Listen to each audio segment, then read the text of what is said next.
Rama Rama, Hare Hare, Hare Krishna, Hare Krishna, Krishna Krishna, Hare Hare, Hare Rama, Hare Rama, Rama Rama, Hare Hare, Hare Krishna, Hare Krishna, Krishna Krishna, Hare Hare, Hare Rama, Hare Rama, Rama Rama, Hare Hare, Hare Krishna, Hare Krishna, Krishna Krishna, Hare Hare, Hare Rama, Hare Rama, Rama Rama, Hare Hare.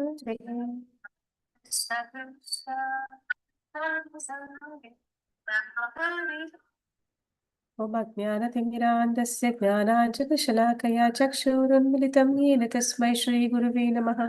श्रीचैतन्यमनोभीष्टं स्थापितं येन भूतले स्वयं रूपः कदा मह्यं ददाति स्वपदान्तिकं वन्देऽहं श्रीगुरुश्रीयुतपदकमलं श्रीगुरून् वैष्णवांश्च श्रीरूपं साग्रजातं सहगण रघुनाथान्वितं तं सजीवं साद्वैतं सावधूतं परिजनसहितं कृष्णचैतन्यदेवं श्रीराधाकृष्णपादान् सहगण ललिता श्रीविशाखान्वितांश हे कृष्णा करुणा सिन्धु दीनबन्धु जगत्पते गोपीश गोपिका कान्ता राधाकान्ता नमोऽस्तुते तप्त काञ्चन गौराङ्गी राधे वृन्दावनेश्वरि वृषभानुसुते देवी प्रणमामि हरिप्रिये वाञ्छाकल्पतरुभ्यश्च कृपा सिन्धुभ्य एव च पतितनां पावनेभ्यो वैष्णवेभ्यो नमो नमः। नमो ॐ विष्णुपादाय कृष्णप्रेष्ठाय भूतले श्रीमती जयपताक स्वामिनिति नामिनि नमो आचार्यपदाय निताय कृपाप्रदायिनि गौरकथाधाम्न दयानगर ग्रामतारिणि नमो ॐ विष्णुपादाय कृष्णप्रेष्ठाय भूतले श्रीमते भक्तिवेदान्त स्वामिनिति नामिने नमस्ते सरस्वती देवी गौरवाणी प्रचारिणि निर्विशेष शून्यवादि पाश्चात्यदेशतारिणि जय श्री कृष्ण चैतन्य प्रभु नित्यानंद श्री द्वैत गदाधर श्रीवासादि गौरभक्तवृंद हरे कृष्णा कृष्ण कृष्ण हरे हरे हरे राम राम राम ಹರೇ ಹರೇ ಹರೇ ಕೃಷ್ಣ. ಎಲ್ಲರಿಗೂ ಶ್ರೀ ಶ್ರೀ ರಾಧಾ ಗೋವಿಂದ ಮಂಗಳೂರು ಇಸ್ಕಾನ್ನಿಂದ ನಾಮನಿಷ್ಠ ಪ್ರಭುಗಳು ಆಯೋಜಿಸಿರುವ ಚೈತನ್ಯ ಚರಿತಾಮೃತ ಪುಸ್ತಕದ ರೀಡಿಂಗ್ ಕ್ಲಾಸ್ಗೆ ಎಲ್ಲರಿಗೂ ಸ್ವಾಗತ. ಹರೇ ಕೃಷ್ಣ. ಹರೇ ಕೃಷ್ಣ ಮಾತಾಜಿ. ಹರೇ ಕೃಷ್ಣ ಮಾತಾಜಿ. ಹರೇ ಕೃಷ್ಣ ಮಾತಾಜಿ. ಹರೇ ಕೃಷ್ಣ ಮಾತಾಜಿ. ಹರೇ ಕೃಷ್ಣ. ಹರೇ ಕೃಷ್ಣ ಮಾತಾಜಿ. ಪ್ರಣಾಮಗಳು. ಪ್ರಣಾಮಗಳು ಮಾತಾಜಿ.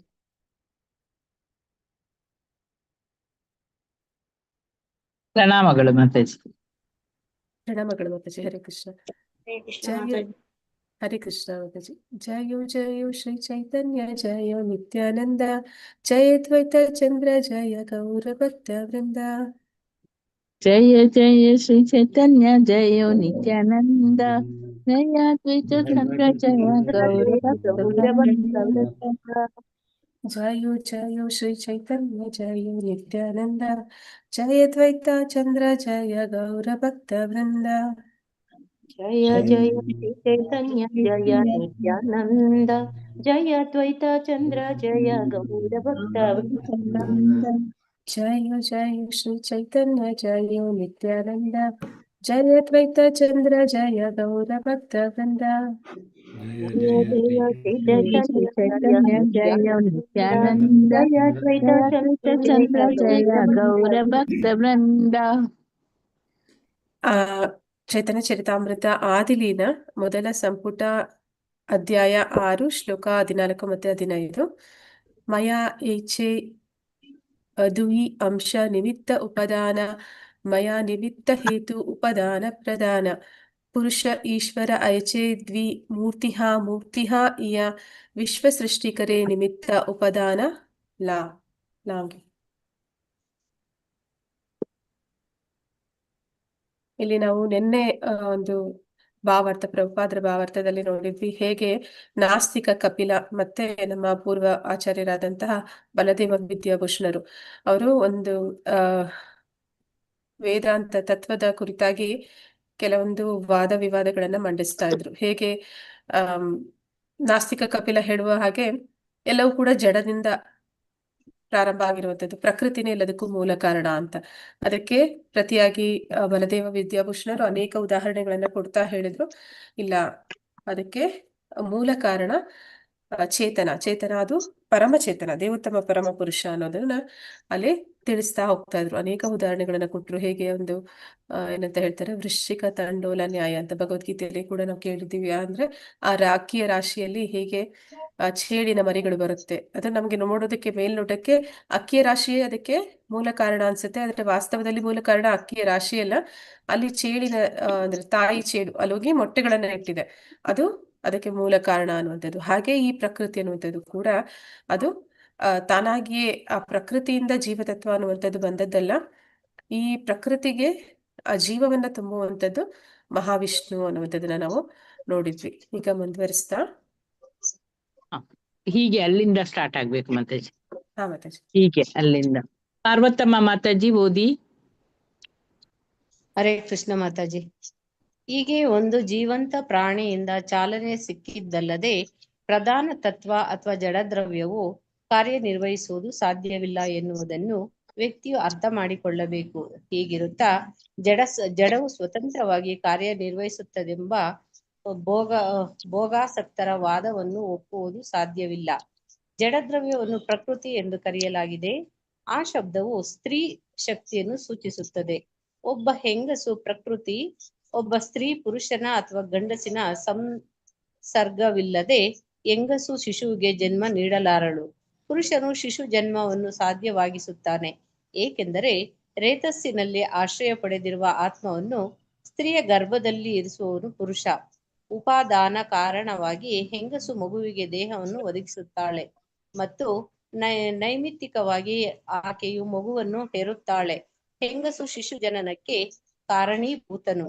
ಇದೇ ರೀತಿ ಈ ಭೌತಿಕ ಜಗತ್ತು ಹರೇ ಕೃಷ್ಣ ಮಾತಾಜಿ. ಶಿಶು ಜನನಕ್ಕೆ ನಿಮಿತ್ತ ಹಾಗೂ ಉಪಾದಾನ ಎರಡೂ ಆಗಿ ಅದು ಒಂದು ಲೈನ್ ಹೋಯ್ತು ಮಾತಾಜಿ. ಹೌದು ಮಾತಾಜಿ. ನಿಮಿತ್ತ ಹಾಗೂ ಉಪಾದಾನ ಎರಡೂ ಆಗಿ ಕಾಣುತ್ತಾಳಾದರೂ ಮೂಲತಃ ಪುರುಷನೇ ಶಿಶು ಜನನಕ್ಕೆ ಕಾರಣೀಭೂತನು. ಇದೇ ರೀತಿ ಈ ಭೌತಿಕ ಜಗತ್ತು ಗರ್ಭೋದಕಶಾಹಿ ವಿಷ್ಣುವು ಬ್ರಹ್ಮಾಂಡದೊಳಗೆ ಪ್ರವೇಶಿಸುವುದರಿಂದ ಅನೇಕ ಬಗೆಯ ವ್ಯಕ್ತ ರೂಪಗಳಿಗೆ ದಾರಿ ಮಾಡಿಕೊಡುತ್ತದೆ. ಗರ್ಭೋದಕಶಾಹಿ ವಿಷ್ಣುವು ಬ್ರಹ್ಮಾಂಡದಲ್ಲಷ್ಟೇ ಅಲ್ಲದೆ ಎಲ್ಲ ಜೀವಿಗಳ ದೇಹಗಳಲ್ಲೂ ಇರುತ್ತಾನೆ. ಅಷ್ಟೇಕೆ ಒಂದು ಅಣುವಿನಲ್ಲೂ ಇರುತ್ತಾನೆ. ಪರಮಾತ್ಮನು ಬ್ರಹ್ಮಾಂಡದಲ್ಲಿ ಒಂದು ಅಣುವಿನಲ್ಲಿ ಹಾಗೂ ಮಾತಾಜಿ ಮೇಲೆ ಮಾಡಿ ಮಾತಾಜಿ, ಪ್ರತಿ ಜೀವಿಯ ಹೃದಯದಲ್ಲೂ ಇರುತ್ತಾನೆಂದು ನಮಗೆ ಬ್ರಹ್ಮ ಸಂಹಿತೆಯಿಂದ ತಿಳಿದು ಬರುತ್ತದೆ. ಆದ್ದರಿಂದ ಜಡಚೇತನಗಳ ಬಗೆಗೆ ಸಾಕಷ್ಟು ತಿಳಿದಿರುವ ಯಾವ ವ್ಯಕ್ತಿಯೇ ಆಗಲಿ ಜಡದ್ರವ್ಯವು ವಿಶ್ವಾನುಭೂತಿಗೆ ಕಾರಣವೆಂಬ ಸಿದ್ಧಾಂತವನ್ನು ಒಪ್ಪಿಕೊಳ್ಳುವುದು ಸಾಧ್ಯವಿಲ್ಲ. ಹಸುವು ತಿನ್ನುವ ಹುಲ್ಲು ತನ್ನಂತೆ ತಾನೇ ಹುಲ್ಲನ್ನು ಉತ್ಪಾದಿಸುವಂತೆ ಭೌತಿಕ ಪ್ರಕೃತಿಯಾದರೂ ಬೇರೆ ಹಾಲನ್ನು ಮಾತಾಜಿ. ಮಾತಾಡಿ ತಪ್ಪು ಹೇಳಿದ್ದೀನಿ ನೋಡಿ. ಹಸುವು ತಿನ್ನುವುದು ತಾನೇ ಹಾಲನ್ನು ತನ್ನಂತೆ ತಾನು. ಹಸುವು ತಿನ್ನುವ ಹುಲ್ಲು ತನ್ನಂತೆ ತಾನು ಹಾಲನ್ನು ಉತ್ಪಾದಿಸುವಂತೆ ಭೌತಿಕ ಪ್ರಕೃತಿಯಾದರೂ ಬೇರೆ ಬೇರೆ ಸಂದರ್ಭಗಳಲ್ಲಿ ವಿವಿಧ ಬಗೆಯ ಕಾಣಿಕೆಗಳನ್ನು ಉತ್ಪಾದಿಸುತ್ತದೆ. ಹೀಗೆ ಜಡವೇ ಸೃಷ್ಟಿಯ ಕಾರಣ ಎಂಬ ತರ್ಕವನ್ನು ಯೋಗಾಸಕ್ತರು ಮಂಡಿಸುತ್ತಾರೆ. ಈ ವಾದವನ್ನು ಹಲ್ಲಗೆಳೆಯುತ್ತಾ ಹಸುವಿನದೇ ಜೀವರಾಶಿಗೆ ಸೇರಿದ ಒಂದು ಪ್ರಾಣಿಯು ಗೂಳಿಯೂ ಕೂಡ ಹುಲ್ಲು ತಿನ್ನುತ್ತದೆ, ಆದರೆ ಹಾಲು ಕೊಡುವುದಿಲ್ಲ ಎಂಬ ಮಾತನ್ನು ಹೇಳಬಹುದು. ಹುಲ್ಲು ಒಂದು ನಿರ್ದಿಷ್ಟ ಜಾತಿಯ ಪ್ರಾಣಿ ವರ್ಗದಲ್ಲಿ ಮಾತ್ರ ಹಾಲನ್ನು ಉತ್ಪಾದಿಸುತ್ತದೆ ಎಂದು ಹೇಳಲು ಬರುವುದಿಲ್ಲ. ಮನುಷ್ಯನನ್ನು ಮೀರಿದ ಉನ್ನತ ಆಡಳಿತ ವ್ಯವಸ್ಥೆ ಎಂದು ಎಲ್ಲದರ ಹಿಂದೆಯೂ ಇದೆ ಎಂಬುದು ನಾವಿಲ್ಲಿ ತಲುಪಬೇಕಾದ ನಿರ್ಣಯ. ಈ ಮಾತನ್ನು ಭಗವದ್ಗೀತೆಯೂ ಸಮರ್ಥಿಸುತ್ತದೆ. ಗೀತೆಯಲ್ಲಿ ಪ್ರಭುವು ಮಾಯಾಧ್ಯಕ್ಷೇಣ ಪ್ರಕೃತಿ ಸೂಯತೆ ಸಚರಾಚರಂ. ಹೇ ಪೃಥಾಪುತ್ರ, ಈ ಐಹಿಕ ಪ್ರಕೃತಿಯು ನನ್ನ ಆದೇಶದ ಅನುಸಾರ ಕಾರ್ಯನಿರ್ವಹಿಸುತ್ತಿದೆ, ಎಲ್ಲ ಚರಾಚರ ಜೀವಿಗಳನ್ನು ಸೃಷ್ಟಿಸುತ್ತಿದೆ ಎಂದು ಹೇಳಿದ್ದಾನೆ. ಪರಮಪ್ರಭುವು ಮಾಯಾಧ್ಯಕ್ಷೇಣ ನನ್ನ ಅಧ್ಯಕ್ಷತೆಯಲ್ಲಿ ಎಲ್ಲ ಹೇಳುತ್ತಾನೆ. ಹುಲ್ಲು ತಿಂದು ಹಸು ಹಾಲು ಕೊಡಬೇಕೆನ್ನುವುದು ಅವನ ಸಂಕಲ್ಪವಾದರೆ ಹಾಲು ಸಿಗುತ್ತದೆ. ಹಾಗಾಗಬಾರದು ಎನ್ನುವುದು ಅವನ ಸಂಕಲ್ಪವಾದರೆ ಹುಲ್ಲು ಹಾಲನ್ನು ಉತ್ಪಾದಿಸಿ ಕೊಡಲಾರದು. ಹುಲ್ಲು ಹಾಲನ್ನು ಉತ್ಪಾದಿಸುತ್ತದೆ ಎನ್ನುವುದು ಭೌತಿಕ ಪ್ರಕೃತಿಯ ನಿಯಮವಾಗಿದ್ದಲ್ಲಿ ಒಂದು ಕಂತೆ ಹುಲ್ಲು ತನ್ನಂತೆ ತಾನೇ ಹಾಲನ್ನು ಉತ್ಪಾದಿಸುತ್ತಿದ್ದಿತು. ಆದರೆ ಹಾಗಾಗುವುದು ಸಾಧ್ಯವಿಲ್ಲ. ಮತ್ತು ಅದೇ ಹುಲ್ಲನ್ನು ಮನುಷ್ಯ ವರ್ಗದ ಸ್ತ್ರೀಯೊಬ್ಬಳಿಗೆ ನೀಡಿದರೂ ಅದು ಹಾಲನ್ನು ಉತ್ಪಾದಿಸುವುದಿಲ್ಲ. ಪರಮೋನ್ನತ ಶಕ್ತಿಯೊಂದರ ಆಜ್ಞಾನುಸಾರ ಮಾತ್ರ ಎಲ್ಲವೂ ನಡೆಯುತ್ತದೆ ಎನ್ನುವ ಗೀತಾವಾಕ್ಯದ ಅರ್ಥ ಇದೆ. ತಾನೇ ಸ್ವತಂತ್ರವಾಗಿ ಏನನ್ನಾದರೂ ಉತ್ಪಾದಿಸಬಲ್ಲ ಶಕ್ತಿ ಜಡದ್ರವ್ಯಕ್ಕಿಲ್ಲ. ಆದ್ದರಿಂದ ಇವೆಲ್ಲದರ ನಿರ್ಣಯವೆಂದರೆ ಸ್ವಸ್ವರೂಪ ಜ್ಞಾನವಿಲ್ಲದ ಜಡದ್ರವ್ಯವು ಭೌತಿಕ ಸೃಷ್ಟಿಗೆ ಕಾರಣವಾಗಿರುವುದು ಸಾಧ್ಯವಿಲ್ಲ. ದೇವೋತ್ತಮ ಪರಮಪುರುಷನು ಅಂತಿಮ ಸೃಷ್ಟಿಕರ್ತ. ಜಡವೇ ಸೃಷ್ಟಿಯ ಹರೇ ಕೃಷ್ಣ ಮಾತಾಜಿ, ಧನ್ಯವಾದಗಳು. ಮಾತಾಜಿ ಧನ್ಯವಾದಗಳು. ಗೀತಾ ಮೋಹನ್ ಮಾತಾಜಿ ಅದನ್ನು ಇದು ಮಾಡಿ ಅಷ್ಟನ್ನು.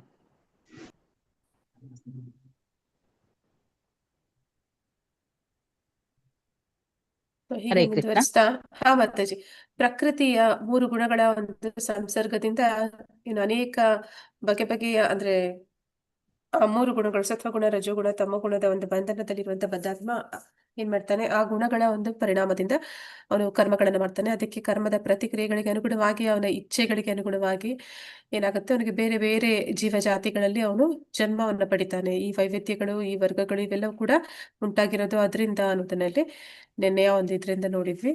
ಹೀಗೆ ಒಂದು ಜೀವಂತ ಪ್ರಾಣಿಯಿಂದ ಚಾಲನೆ ಸಿಕ್ಕಲ್ಲದೆ ಪ್ರಧಾನ ತತ್ವ ಅಥವಾ ಜಡದ್ರವ್ಯವು ಕಾರ್ಯನಿರ್ವಹಿಸುವುದು ಸಾಧ್ಯವಿಲ್ಲ ಎನ್ನುವುದು ವ್ಯಕ್ತಿಯು ಅರ್ಥ ಮಾಡಿಕೊಳ್ಳಬೇಕು. ಅಂದ್ರೆ ನಾವು ಇನ್ನೊಂದು ಉದಾಹರಣೆ ಕೊಟ್ಟಿದ್ರು, ಏನಂತಂದ್ರೆ ಒಂದು ಕಾರು ಚಾಲನೆ ಆಗ್ಬೇಕು ಅಂತಂದ್ರೆ ಅದರಲ್ಲಿ ಒಬ್ಬ ಡ್ರೈವರ್ ಇರ್ಬೇಕು ಅಂತ. ಕಾರು ತಂತಾನೆ ಅದು ಎಡಕ್ಕೆ ಬಲಕ್ಕೆ ತಿರ್ಕೊಂಡು ಅದು ತಂತಾನೆ ಹೋಗೋದಿಲ್ಲ, ಅದನ್ನ ಚಲಾಯಿಸುವಂತವನು ಒಬ್ಬ ಇರ್ಬೇಕು ಅಂತ. ಹಾಗೆ ಈ ಭೌತಿಕ ಜಗತ್ತು ಕೂಡ ಈ ಪ್ರಧಾನ ತತ್ವ ಅಥವಾ ಜಡದ್ರವ್ಯದಿಂದ ಆದಂತಹ ಪ್ರಕೃತಿ ಏನಿದೆ ಅದನ್ನ ನಿರ್ವಹಣೆ ಮಾಡೋದಕ್ಕೆ ಒಂದು ಜೀವಂತ ಆತ್ಮ ಚೇತನದ ಒಂದು ಅವಶ್ಯಕತೆ ಇದೆ ಅನ್ನೋದನ್ನಲ್ಲಿ ಹೇಳ್ತಾ ಇದ್ದಾರೆ. ಹೀಗಿರುತ್ತಾ ಜಡವು ಸ್ವತಂತ್ರವಾಗಿ ಕಾರ್ಯನಿರ್ವಹಿಸುತ್ತದೆ ಎಂಬ ಭೋಗಾಸಕ್ತರ ವಾದವನ್ನು ಒಪ್ಪುವುದು ಸಾಧ್ಯವಿಲ್ಲ.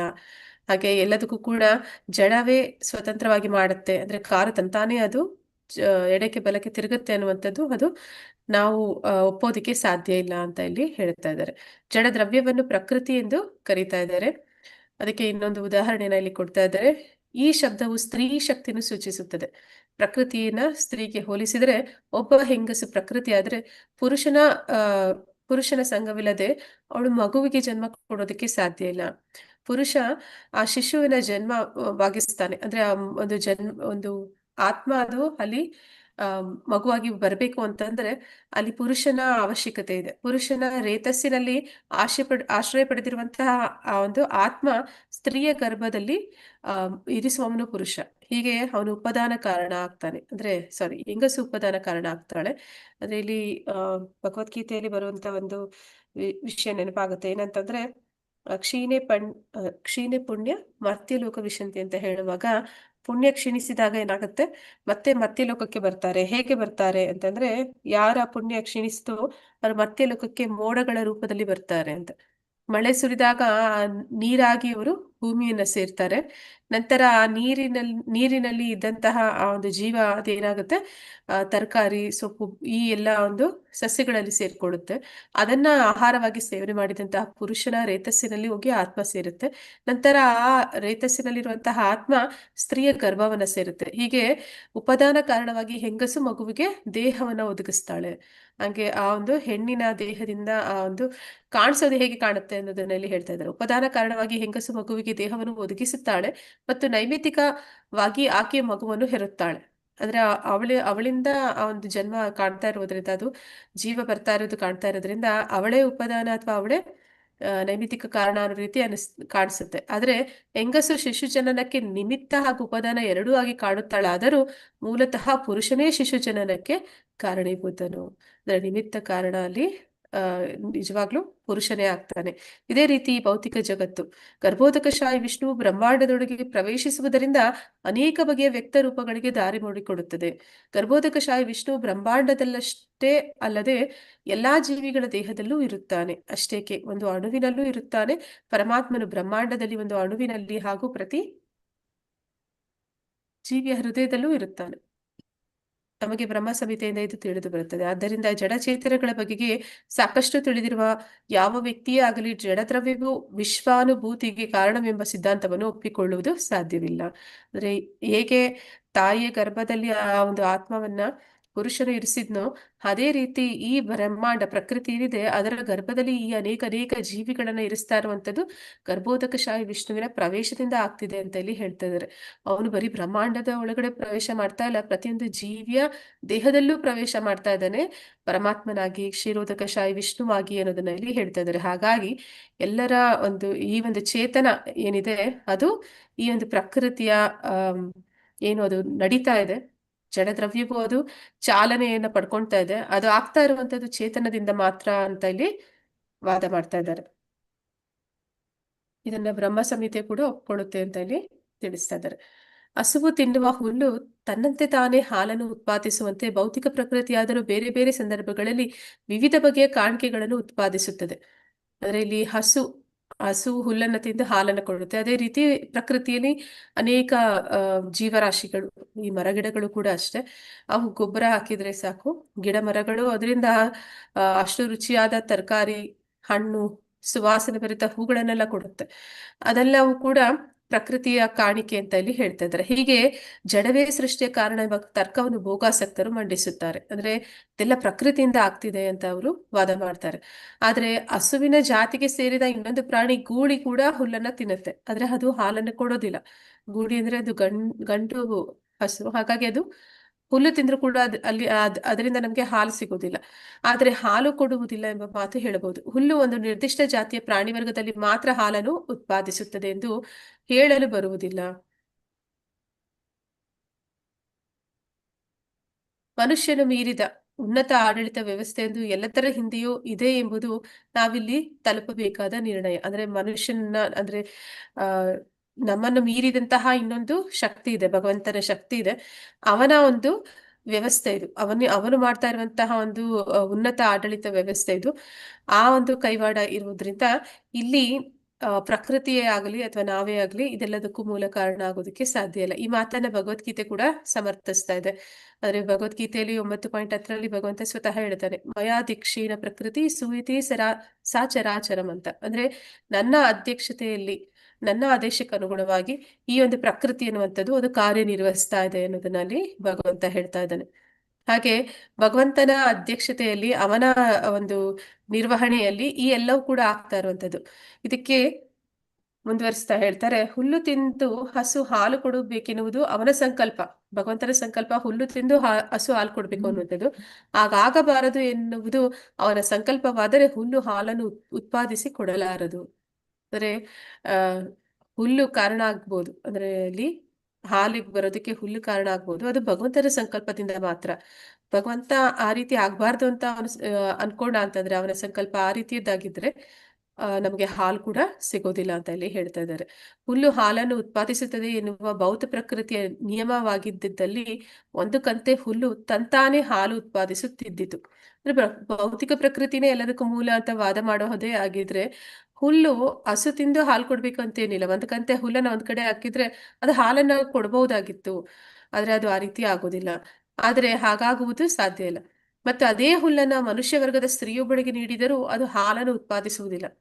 ಆದ್ರೆ ಅದನ್ನ ಯಾರಾದ್ರೂ ಒಂದು ಹೆಂಗಸಿಗೆ ನಾವು ಅದನ್ನ ತಿನ್ನಿಸಿದ್ರೆ ಅವಳು ಹಾಲನ್ನು ಕೊಡೋದಿಲ್ಲ ಅಂತ ಅಲ್ಲಿ ಹೇಳ್ತಾ ಇದ್ದಾರೆ. ಪರಮೋನ್ನತ ಶಕ್ತಿಯೊಂದರ ಆಜ್ಞಾನುಸಾರ ಮಾತ್ರ ಎಲ್ಲವೂ ನಡೆಯುತ್ತದೆ ಎನ್ನುವ ಗೀತಾವಾಕ್ಯದ ಅರ್ಥ ಇದೆ. ಅಂದ್ರೆ ಭಗವಂತನ ಒಂದು ಆ ಆಜ್ಞೆಗೆ ಶಕ್ತಿ, ಆ ಪರಮೋನ್ನತ ಶಕ್ತಿಯಾದ ಅವನ ಆಜ್ಞೆನ ಅನುಸಾರವಾಗಿ ಇಲ್ಲಿ ಎಲ್ಲವೂ ನಡೀತಾ ಇದೆ ಅನ್ನೋದರಲ್ಲಿ ಹೇಳ್ತಾ ಇದ್ದಾರೆ. ತಾನೇ ಸ್ವತಂತ್ರವಾಗಿ ಏನನ್ನಾದರೂ ಉತ್ಪಾದಿಸಬಲ್ಲ ಶಕ್ತಿ ಜಡದ್ರವ್ಯಕ್ಕೆ ಇಲ್ಲ. ಅಂದ್ರೆ ಎಲ್ಲವೂ ಕೂಡ ಪ್ರಕೃತಿಯಿಂದ ಆಗುತ್ತೆ ಅಂತ ಈ ವಿಜ್ಞಾನಿಗಳು ಅಥವಾ ನಾಸ್ತಿಕರು ಅಥವಾ ಇಲ್ಲಿ ಸಾಂಖ್ಯಶಾಸ್ತ್ರಜ್ಞರಾದ ಕಪಿಲ ಏನ್ ಹೇಳ್ತಾ ಇದ್ದಾನೆ ಅದು ಸಾಧ್ಯ ಇಲ್ಲ ಅಂತ ಇಲ್ಲಿ ಹೇಳ್ತಾ ಇದ್ದಾರೆ. ಆದ್ರಿಂದ ಇವೆಲ್ಲದರ ನಿರ್ಣಯವೇನೆಂದರೆ ಸ್ವಸ್ವರೂಪ ಜ್ಞಾನವಿಲ್ಲದ ಜಡದ್ರವ್ಯವು ಭೌತಿಕ ಸೃಷ್ಟಿಗೆ ಕಾರಣವಾಗಿರುವುದು ಸಾಧ್ಯವಿಲ್ಲ. ಈ ಭೌತಿಕ ಸೃಷ್ಟಿ ಏನ್ ನೋಡ್ತಾ ಇದೀವಿ ಅದಕ್ಕೆ ಮೂಲ ಕಾರಣ, ಅಂತಿಮ ಕಾರಣ ದೇವೋತ್ತಮ ಪರಮ ಪುರುಷನೇ ಅಂತ ಇಲ್ಲಿ ತಿಳಿಸ್ತಾ ಇದ್ದಾರೆ.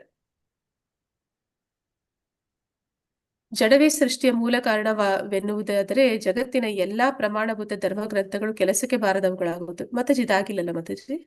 ಇಲ್ಲ ಆಗ್ಲಿಲ್ಲ ಅದು. ಮಂಜುಳಾ ಮಾತಾಜಿ ಓದಿ. ಎ ಮಂಜುಳಾ ಮಾತಾಜಿ ಹರೇ ಕೃಷ್ಣ. ಎ ಮಂಜುಳಾ ಮಾತಾಜಿ. ಭಾಗ್ಯಲಕ್ಷ್ಮಿ ಮಾತಾಜಿ ಓದಿ. ದೀಪಾ ರಮೇಶ್. ಹರೇ ಕೃಷ್ಣ ಹರೇ ಕೃಷ್ಣ ನಾನ ಮಾತಾಜಿ. ಅಲ್ಲ ಅಲ್ಲ, ಅಲ್ಲಲ್ಲ. ಭಾಗ್ಯಲಕ್ಷ್ಮಿ. ದೀಪಾ ರಮೇಶ್ ಓದಿ.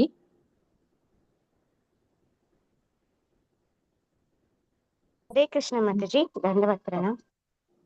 ಓದಿ. ಹಾ, ಜಡ ವಸ್ತುವ ಸೃಷ್ಟಿ ಅಲ್ಲಿಂದ ಮಾತಾಜಿ. ಹಾ ಜಡ ಮಾತಾಜಿ. ಯಾರು ವಸ್ತು ದಯಾನೀತ ಮಾತಾಜಿಯಾ? ದೀಪಾ ಹೌದು ರಮೇಶ್ ಮಾತಾಜಿ. ಇರುವುದು? ನೀವು ಬೇಡ ಮಾತಾಜಿ, ನೀವು ಮುಂದೆ ನಿನ್ನೆ ಆಗಿದೆ ಓದಿ. Okay Mataji. Okay, Geeta R Kodikal Mataji ಓದಿ. ಹರೇ ಕೃಷ್ಣ ಮಾತಾಜಿ. ಜಡವೇ ಸೃಷ್ಟಿಯ ಮೂಲ ಕಾರಣವೆನ್ನುವುದಾದರೆ ಜಗತ್ತಿನ ಎಲ್ಲ ಪ್ರಮಾಣಭೂತ ಧರ್ಮಗ್ರಂಥಗಳು ಕೆಲಸಕ್ಕೆ ಬಾರದವುಗಳಾಗುತ್ತವೆ. ಏಕೆಂದರೆ ಪ್ರತಿಯೊಂದು ಧರ್ಮಗ್ರಂಥದಲ್ಲೂ, ವಿಶೇಷವಾಗಿ ಮನುಸ್ಮೃತಿಯಂತಹ ವೈದಿಕ ಶಾಸ್ತ್ರ ಗ್ರಂಥಗಳಲ್ಲಿ ಪರಂ ದೇವೋತ್ತಮ ಪುರುಷನೇ ಅಂತಿಮ ಸೃಷ್ಟಿಕರ್ತನೆಂದು ಹೇಳಿದೆ. ಮನುಸ್ಮೃತಿಯು ಮನುಜ ಕುಲಕ್ಕೆ ಅಂತಿಮ ಮಾರ್ಗದರ್ಶಿ, ವೇದ ಪ್ರಮಾಣವೆಂದು ಪರಿಗಣಿಸಲಾಗಿದೆ. ಮನುಜ ಕುಲಕ್ಕೆ ನೀತಿ ಸಂಹಿತೆಯನ್ನು ನೀಡಿದವನು ಮನು. ಸೃಷ್ಟಿಗೆ ಮೊದಲು ಇಡೀ ಬ್ರಹ್ಮಾಂಡವು ಕತ್ತಲಿನಿಂದ ತುಂಬಿತ್ತೆಂದು, ಯಾವ ತಿಳಿವಾಗಲಿ ವೈವಿಧ್ಯವಾಗಲಿ ಇಲ್ಲದೆ ಇತ್ತೆಂದು, ಒಟ್ಟಿನಲ್ಲಿ ಎಲ್ಲವೂ ಕನಸಿನಂತೆ ಅಮಾನತಿನಲ್ಲಿತ್ತೆಂದು ಮನುಸ್ಮೃತಿಯಲ್ಲಿ ಸ್ಪಷ್ಟವಾಗಿ ಹೇಳಿದೆ. ಮೊದಲು ಎಲ್ಲೆಲ್ಲೂ ಕತ್ತಲು ತುಂಬಿತ್ತು. ಬಳಿಕ ದೇವೋತ್ತಮ ಪರಮ ಪುರುಷನು ಬ್ರಹ್ಮಾಂಡದ ಆಕಾಶವನ್ನು ಪ್ರವೇಶಿಸಿದನು. ಅವನು ಅಗೋಚರನೇ ಆದರೂ ವ್ಯಕ್ತ ಜಗತ್ತನ್ನು ಸೃಷ್ಟಿಸಿದನು. ಐಹಿಕ ಮೇಲೆ ಮಾಡಿ ಮಾತಾಜಿ. ಐಹಿಕ ಜಗತ್ತಿನಲ್ಲಿ ದೇವೋತ್ತಮ ಪರಮ ಪುರುಷನು ತನ್ನನ್ನು ವ್ಯಕ್ತಿಗತವಾಗಿ ಪ್ರಕಟಿಸಿಕೊಳ್ಳುವುದಿಲ್ಲ. ವ್ಯಕ್ತ ಜಗತ್ತು ವಿವಿಧ ರೂಪಗಳಲ್ಲಿ ಕಂಡು ಬರುತ್ತಿರುವುದೇ ಎಲ್ಲವನ್ನೂ ಅವನ ಆದೇಶದಂತೆ ಸೃಷ್ಟಿಸಲಾಗಿದೆ ಎಂಬುದು ರುಜುವಾತು. ಪರಮ ಪ್ರಭುವು ತನ್ನೆಲ್ಲ ಸೃಷ್ಟ್ಯಾತ್ಮಕ ಶಕ್ತಿಗಳೊಂದಿಗೆ ಬ್ರಹ್ಮಾಂಡವನ್ನು ಪ್ರವೇಶಿಸಿದನು. ಅಸೀಮ ಆಕಾಶವನ್ನು ತುಂಬಿಕೊಂಡಿದ್ದ ಕತ್ತಲನ್ನು ಕಳೆದನು.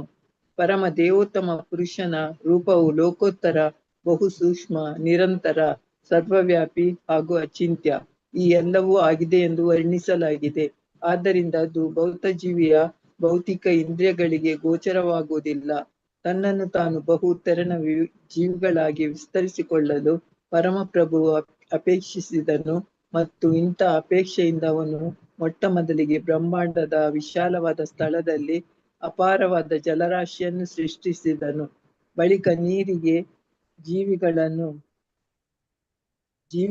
ಗರ್ಭದಾನ ಮಾಡಿದನು. ಈ ಗರ್ಭದಾನ ಪ್ರಕ್ರಿಯೆಯಿಂದಾಗಿ ಸಹಸ್ರ ಸೂರ್ಯರಂತೆ ಪ್ರಜ್ವಲಿಸುತ್ತಿದ್ದ ಬೃಹದಾಕಾರದ ದೇಹವೊಂದು ಕಾಣಿಸಿಕೊಂಡಿತು.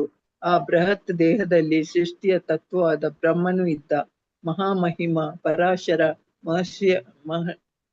ಪರಾಶರ ಋಷಿವರ್ಯರು ಈ ಸಂಗತಿಯನ್ನು ವಿಷ್ಣು ಪುರಾಣದಲ್ಲಿ ಖಚಿತಪಡಿಸಿದ್ದಾರೆ.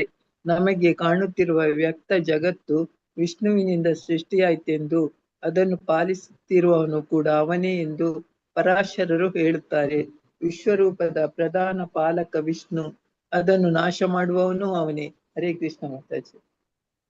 ಹರೇ ಕೃಷ್ಣ ಮಾತಾಜಿ. ಎ ಮಂಜುಳಾ ಓದ್ಲಾ ಮಾತಾಜಿ? ನೆಕ್ಸ್ಟ್ ಓದಿ ಮಾತಾಜಿ. ಮಾತಾಜಿ ವಿವರಿಸಿ ಆದ್ಮೇಲೆ ಓದಿ. ಓಕೆ ಮಾತಾಜಿ.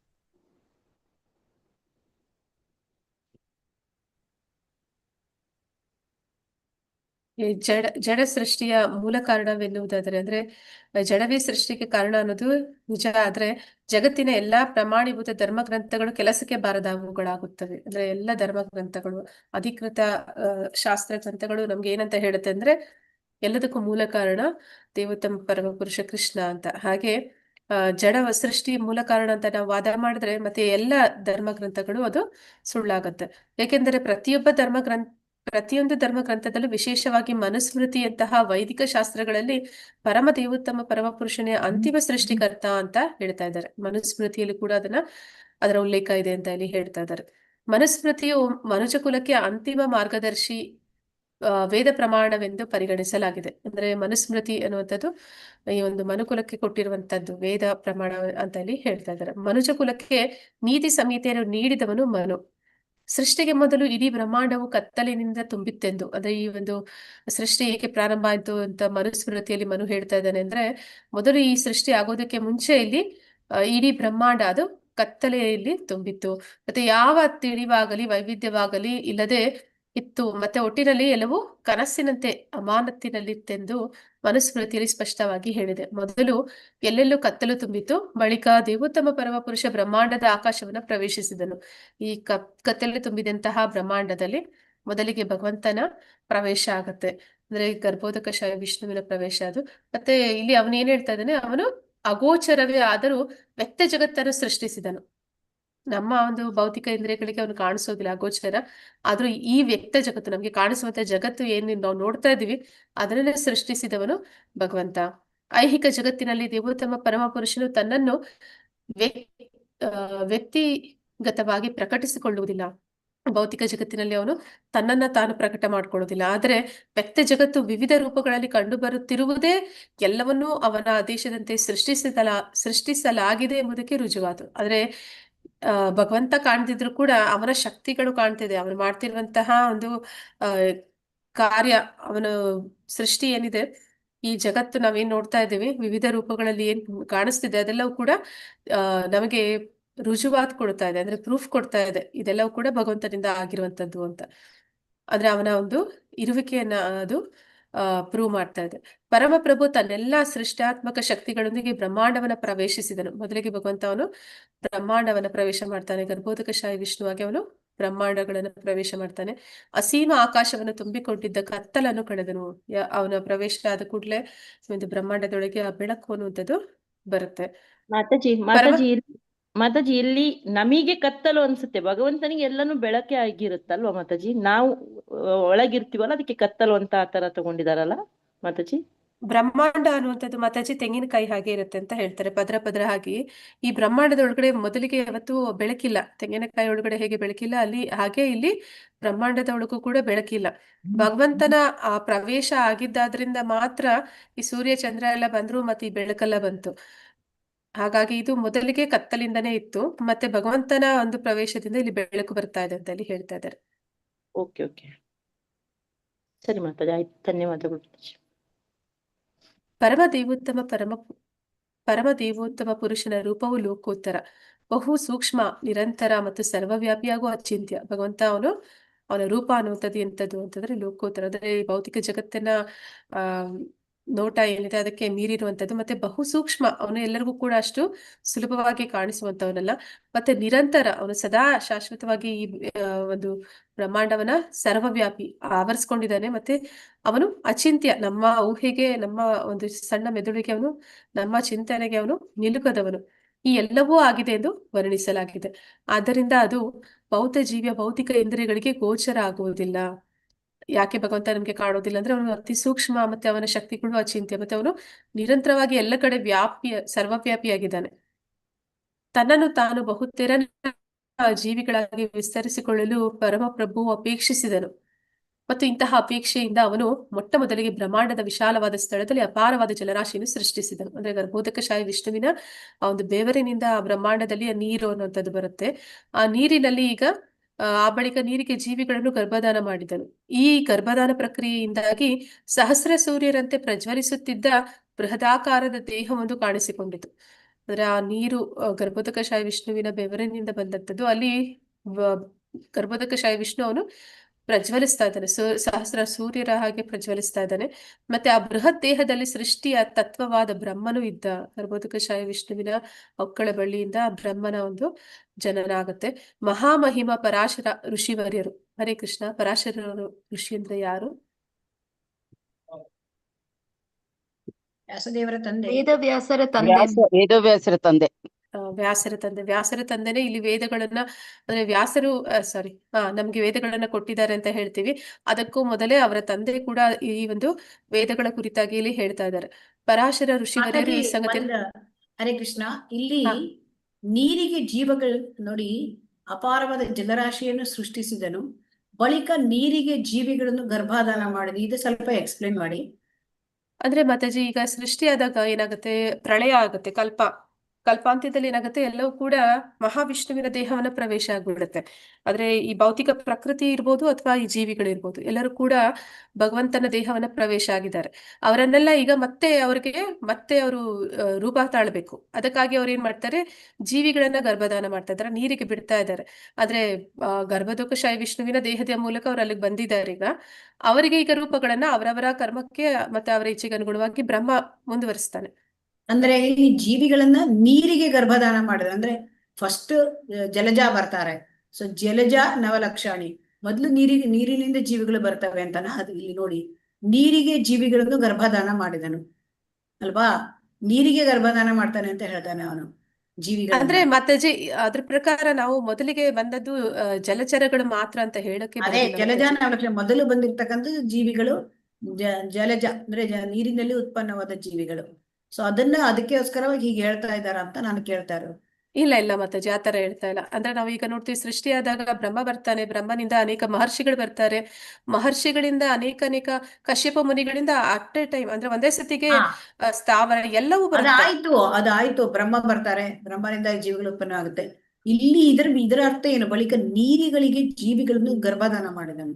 ಜೀವಿಗಳನ್ನ ನೋಡಿ, ಇಲ್ಲಿ ಗರ್ಭಧಾನ ಏನ್ ಹೇಳ್ತಾನೆ, ಮೊಟ್ಟ ಮೊದಲಿಗೆ ಬ್ರಹ್ಮಾಂಡದ ವಿಶಾಲವಾದ ಸ್ಥಳದಲ್ಲಿ ಅಪಾರವಾದ ಜಲರಾಶಿಯನ್ನು ಸೃಷ್ಟಿಸಿದನು. ಬಳಿಕ ಸೃಷ್ಟಿಸಿದ ನಂತರ ಅಂತ ಹೇಳ್ತಾ ಇದ್ದಾರೆ, ನೀರಿಗೆ ಜೀವಿಗಳನ್ನು ಗರ್ಭಧಾನ ಮಾಡಿದನು. ಆದ್ರೆ ಮಾತಾಜಿ, ಎಲ್ಲ ಜೀವಿಗಳು ಈಗ ಗರ್ಭೋದಕಶಾಹಿ ವಿಷ್ಣುವಿನ ಮತ್ತೆ ದೇಹದಲ್ಲಿದ್ದಾರೆ. ಇಲ್ಲಿ ಹೇಳ್ತಾ ಇದ್ದಾರೆ ಇನ್ನೊಂದು ವಾಕ್ಯ ನೋಡಿ, ಈ ಗರ್ಭಧಾನದಿಂದಾಗಿ ಸಹಸ್ರ ಸೂರ್ಯರಂತೆ ಪ್ರಜ್ವಲಿಸುತ್ತಿದ್ದ ಬೃಹದಾಕಾರದ ಶರೀರ ಅಂದ್ರೆ ಈ ವಿರಾಟ್ ರೂಪ. ಅಂದ್ರೆ ಇಲ್ಲಿ ನೋಡಿ, ನೀರಿಗೆ ಗರ್ಭಧಾನ ಮಾಡಿ ಆ ಗರ್ಭಧಾನದ ಪ್ರಕ್ರಿಯೆಯಿಂದ ಈ ವಿರಾಟ್ ರೂಪ ಬಂತು. ಇದೊಂಥರ ಅರ್ಥ ಮಾಡ್ಲಿಕ್ಕೆ ಸ್ವಲ್ಪ ಕಠಿಣ ಆಗ್ತದೆ